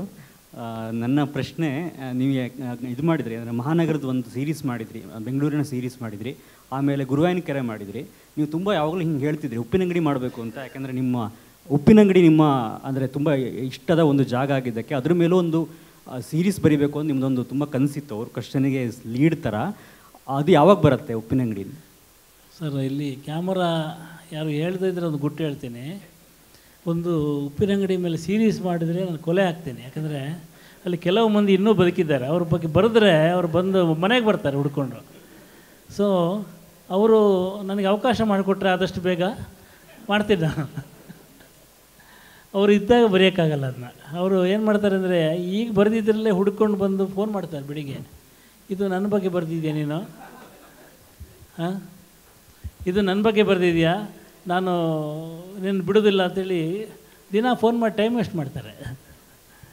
ಸೊ ಹಾಗಾಗಿ ಅವ್ರು ಬೇಗ ಅವಕಾಶ ಮಾಡಿಕೊಡೋಕ್ಕೆ ಅವರಿಗೆ ಸ್ವಲ್ಪ ವಿನಂತಿ ಮಾಡ್ಕೊಳ್ಳಿ. ಸರ್ ಅನನ್ಯ ಅಂತ. ಸಾಮಾನ್ಯವಾಗಿ ಒಬ್ಬ ವ್ಯಕ್ತಿಗೆ ಒಂದು ಸಣ್ಣ ಯಶಸ್ಸು ಬಂತು ಅಂದರೆ ಒಂದು ಆತ್ಮವಿಶ್ವಾಸ ಬರ್ತದೆ. ಆತ್ಮವಿಶ್ವಾಸ ಮತ್ತು ಅಹಂಕಾರಕ್ಕೆ ಗೆರೆ ಭಾಳ ಸಣ್ಣದು ಅಂತ ನಾನು ಅಂದ್ಕೊಳ್ಳೋದು. ಇಷ್ಟು ಎತ್ತರಕ್ಕೆ ಬೆಳೆದ ಮೇಲೆ, ನೀವು ಅದನ್ನ ಎತ್ತರ ಅನ್ನೆಲ್ಲ ನನಗೆ ಗೊತ್ತು, ಆದರೆ ಇಷ್ಟು ತಳಮಟ್ಟಕ್ಕೇನೆ ಅಂದರೆ ನೆಲದ ಮೇಲೆ ನಡೆಯುವಂಗೆ ಇರುವ ವ್ಯಕ್ತಿತ್ವ ಹೆಂಗೆ ಸಾಧ್ಯ ಸರ್? ನಾನು ಮೊದಲು ಹೇಳಿದೆ ಎತ್ತರ ಅನ್ನೋದು ನೀವು ಒಪ್ಕೊಳ್ಳಲ್ಲ, ಅದನ್ನ ಎತ್ತರ ಅಂತ ಹೇಳಿ. ಬಟ್ ನಮಗೆ ಹಂಗೆ ಅನಿಸುತ್ತೆ, ಇಷ್ಟು ಎತ್ತರಕ್ಕೆ ಬೆಳೆದ ಮೇಲೂ ಇಷ್ಟು ಸಾಮಾನ್ಯವಾಗಿ ಎಲ್ಲರ ಜೊತೆ ಬೆರೆಯೋದಕ್ಕೆ ಹೆಂಗೆ ಸಾಧ್ಯ ಸರ್? ಇಲ್ಲ, ಇದೇನಿಲ್ಲ, ಎತ್ತರ ಈ ಥರ ಏನಿಲ್ಲ. ಏನಂದರೆ ಒಂದು ಪುಸ್ತಕ ಬರೆದ ಮೇಲೆ ಖಾಲಿ ಆಗಿಬಿಡ್ತೀವಲ್ಲ, ನೆಕ್ಸ್ಟ್ ಏನು ಬರೆಯೋದು ಅಂತ ಗೊತ್ತಿರಲ್ಲ. ನನಗೆ ಒಂದು ಬರೆದ ಮೇಲೆ ಹೊಸದಾಗಿ ಬರೆಯುವಾಗ ಮತ್ತೆ ಖಾಲಿಯಾಗಿ ಮತ್ತೆ ಆರಂಭದಿಂದ ಬರೀಬೇಕು ಒಂದು. ಎರಡನೇದ್ದು, ನನಗೆ ನಾನು ಓದಿರುವ ಪುಸ್ತಕಗಳು ನನಗೆ ಅಂಜಿಕೆ ಹುಟ್ಟಿಸ್ತಾರೆ ಅಂತ. ನಾನು ಓದಿರುವಂಥ ಲೇಖಕರಿದ್ದಾರಲ್ಲ, ಇವತ್ತು 18, 20, 25 ವರ್ಷದ ಇಂಗ್ಲೀಷ್ ಮತ್ತು ಬೇರೆ ಬೇರೆ ಭಾಷೆಯ ಲೇಖಕಿಯರು ಎಷ್ಟು ಚೆನ್ನಾಗಿ ಬರೀತಿದ್ದಾರೆ ಅಂದರೆ ನಮಗೆ ನಾಚಿಕೆ ಆಗುತ್ತೆ ಅದನ್ನು ಓದಿದ್ರೆ. ಒಂದು ಅಕ್ಷರ ಬರೆಯುವಾಗ ಆಕೆ ನೆನಪಾಗ್ತಾಳೆ, ಎಷ್ಟು ಚೆನ್ನಾಗಿ ಬರೆದಿರ್ತಾರೆ. ವೆಜಿಟೇರಿಯನ್ ಅಂತ ಒಂದು ಕಾದಂಬರಿ ನಾವು ಮಾತಾಡ್ತಿದ್ವಲ್ಲ, ಆ ಕಾದಂಬರಿಯ ಸ್ಟ್ರಕ್ಚರು, ಫಾರ್ಮ್ಯಾಟು. ಸೌತ್ ಕೊರಿಯಾದಲ್ಲಿರೋ ಒಂದು ಹೆಣ್ಮಗಳು ಇದಕ್ಕಿದ್ದಂಗೆ ಒಂದಿನ ನಾನು ಇವತ್ತಿಂದ ನಾನ್ ವೆಜ್ ತಿನ್ನಲ್ಲ ಅಂತ ಅನೌನ್ಸ್ ಮಾಡ್ತಾರೆ. ಇಟ್ಸ್ ಪ್ಯೂರ್ಲಿ ಪರ್ಸನಲ್ ನಿರ್ಧಾರ, ಬಟ್ ಅದು ಇಡೀ ದೇಶದ ಸಮಸ್ಯೆ ಆಗಿಬಿಡುತ್ತೆ ಅಂತಂದು. She has no right to announce that I don't eat non veg ಅಂತಲ್ಲ. ಯಾಕಂದರೆ ಅದು ಮಾಡಿದ ತಕ್ಷಣ ಅದು ಒಂದು ದೇಶಭ್ರಷ್ಟತೆಯ ಮಟ್ಟಕ್ಕೆ ಹೋಗುವಂಥ ಒಂದು ಸಮಸ್ಯೆ ಆಗಿಬಿಡುತ್ತಲ್ಲ. ಇದನ್ನು ಡೀಲ್ ಮಾಡ್ತಾಳೆ ಆಕೆ ಒಂದು ಇಟ್ಕೊಂಡು. ಆಮೇಲೆ ಆ ಇಡೀ ಕಾದಂಬರಿಯಲ್ಲಿ ಮಾಂಸ ತಿನ್ನುವುದನ್ನು ಬಿಟ್ಟವಳು ಒಂದೂ ಮಾತಾಡಲ್ಲ. ಅವಳು ಗಂಡ ಮಾತಾಡ್ತಾನೆ, ಅವಳ ನಾದಿನಿ ಮಾತಾಡ್ತಾಳೆ, ಅವಳದು ಅತ್ತೆ ಮಾತಾಡ್ತಾಳೆ. ಈ 3 ಜನರ ಮಾತಲ್ಲಿ ಅವಳು ಕಥೆನ ಹೇಳ್ಬಿಡ್ತಾರೆ. ಸೊ ಇದು ಈ ಥರದ್ದೆಲ್ಲ ಓದಿದಾಗ ನನಗೆ ಇವತ್ತಿಗೂ ರೋಮಾಂಚನ ಆಗುತ್ತೆ. ಅಂದರೆ ಅಷ್ಟೆಲ್ಲ ಇದೆಯಲ್ಲ ಅಂತ. ಹಾಗಾಗಿ ಅದರ ಮುಂದೆ ನಮ್ಮದು ಬರೀ ಪ್ರಯತ್ನಗಳು ಅಲ್ಲಿಗೆ ತಲುಪೋದಕ್ಕೆ ಅಂತ ಅನಿಸ್ಬಿಡ್ತೀವಿ. ಯಂಗ್ಸ್ಟರ್ಸು, ಶಿ ಮಸ್ಟ್ ಬಿ 34, 35 ಇರ್ಬೋದಲ್ಲ ಸರ್? ಆ ಪುಸ್ತಕ ನೀವು ಓದಿರಿ ಅನಿಸುತ್ತಲ್ಲ, ದ ವೆಜಿಟೇರಿಯನ್ ಅಂತ. ಮೊನ್ನೆ ಹಾಂಗ್ಕಾಂಗ್ ಅಂತ ಅವಳು ಬರಲಲ್ಲ, ಆಕೆಗೆ ಈ ಥರದ ಈ ಸಲದ ನೊಬೆಲ್ ಬಂತಲ್ಲ ಆ ಕಾದಂಬರಿ. ಹೌದೌದು, ಈ ಥರದ ಬುಕ್ಗಳಿರ್ತವೆ. ಆಮೇಲೆ ಈ ಕ್ರಿಸ್ಟೋಫರ್ ನೋಲಾನ್ ಸಿನಿಮಾ ಮಾಡ್ತಾರೆ. ನಮ್ಮದು ಅವನು ಸಿನಿಮಾ ಮಾಡಿದಾಗ ಅವ್ನು ಡೀಲ್ ಮಾಡುವಂಥ ಸಬ್ಜೆಕ್ಟ್ ನಮಗೆ ಮುಟ್ಟಕ್ಕೆ ಆಗಲ್ಲ. ಅಂದರೆ ಅವ್ರು ಎಷ್ಟು ಈಸಿಯಾಗಿ ನಾವು ತರ್ಕಬದ್ಧವಾಗಿ ಹೋಗ್ತೀವಿ, ಇದು ಮಾಡ್ಬೋದಾ, ಇದನ್ನು ಒಪ್ತಾರೋ ಇಲ್ವೋ, ಇದು ಲಾಜಿಕಲ್ ಆಗಿದೆಯಾ ಅಂತ. ಈ ನೆವರ್ ಥಿಂಕ್ಸ್ ಅಬೌಟ್ ದ್ಯಾಟ್. ನಮ್ಮ ಮನಸ್ಸಿಗೆ ಲಾಜಿಕೇ ಇರಲ್ಲ. ಲಾಜಿಕ್ ಇರೋದು ಎಜುಕೇಷನ್ ಕೊಟ್ಟಿರೋ ಕಾರಣ ಇದರಿಂದ ಇದಾಗತ್ತೆ ಅಂತ. ಬಟ್ ಮನಸ್ಸಿಗೆ ಇರಲ್ಲ, ಅದು ಮನಸ್ಸಲ್ಲಿ ಎಲ್ಲವೂ ಮುಕ್ತವಾಗಿರುತ್ತೆ. ಸೊ ಅವನು ಮಾಡ್ತಿರೋ ಸಿನಿಮಾ ನೋಡಿದಾಗ he is very Young, he is must be 54. ಅದು ನೋಡಿದಾಗ ನಮಗೆ ಎಷ್ಟು ಎಲ್ಲೂ ಇಲ್ಲ ಅನಿಸ್ಬಿಡುತ್ತೆ, ಯಾಕೆ ಬರಿತಾ ಇದ್ದೀವಿ ಅಂತ. ಇದು ನಿಜವಾಗಲೂ ಅಷ್ಟಿದೆ ಓದೋಕ್ಕೆ. It's great thing. ಸರ್ ನಮಸ್ತೆ. ಒಂದು ಪ್ರಶ್ನೆ, ನಿಮ್ಮ ಕಾದಂಬರಿ ಮತ್ತು ಲಾಸ್ಟ್ ಟೈಮ್ ಬಂದ ಭಗ್ನಪ್ರೇಮಿ ಅಪೂರ್ಣ ಡೈರಿ, ಅದರಲ್ಲಿ ಎರಡಲ್ಲೂ ನೀವು ಭಗ್ನಪ್ರೇಮನ ತುಂಬ ಚೆನ್ನಾಗಿ ಚಿತ್ರಿಸ್ತೀರ. ಅದರಲ್ಲಿ ಒಂದು ಚೆನ್ನಾಗಿರೋ ಒಂದು ಸೀಕ್ವೆನ್ಸ್ ಬರುತ್ತೆ. ಅವನು ಹುಡುಗ ತನ್ನ ಇಂಗ್ಲೀಷ್ ಟೀಚರ್ನ ಪ್ರೀತಿಸ್ತಾ ಇರ್ತಾನೆ. ಇಂಗ್ಲೀಷ್ ಟೀಚರ್ ಮದುವೆ ಟೈಮಲ್ಲಿ ಅವರು ತನ್ನ ಗಂಡಂಗೆ ಹೇಳ್ತಾರೆ, ಅದೇ ಹೇಳಿದ್ನಲ್ಲ ಚಿಕ್ಕ ಹುಡುಗ ನಾನು ಪ್ರೀತಿಸ್ತಾ ಇದ್ದ ಅಂತ ಅದು ಇವನೇ ಅಂಥೇಳಿ ತಮಾಷೆ ಮಾಡಿಬಿಡ್ತಾರೆ. ಅದರಲ್ಲಿ ಒಂದು ಲೈನ್ ಬರೀತೀರ, ನನ್ನ ಒಂದು 10 ವರ್ಷದ ಪ್ರೀತಿಯನ್ನು ಒಂದು ತಮಾಷೆಯಲ್ಲಿ ಅವರು ಕೊಂದು ಹಾಕ್ಬಿಟ್ರು ಅಂತ. ಆ ರೀತಿ ಲೈನ್ಸ್ಗಳು ನಂಗೆ ತುಂಬ ಇಷ್ಟ. ಈ ಎಲ್ಲೂ ಈ ಥರದ್ದಿದ್ರಲ್ಲಿ ನಮ್ಮ ಜನ್ರೇಷನಿನ ಒಂದು ಭಗ್ನ ಪ್ರೇಮ, ಇವತ್ತಿನ ಕಾಲದ ಒಂದು ಭಗ್ನ ಪ್ರೇಮನ ಒಂದು ಚಿತ್ರಿಸುವಂಥ ಕಾದಂಬರಿ ಯಾವಾಗ ಬರಬಹುದು?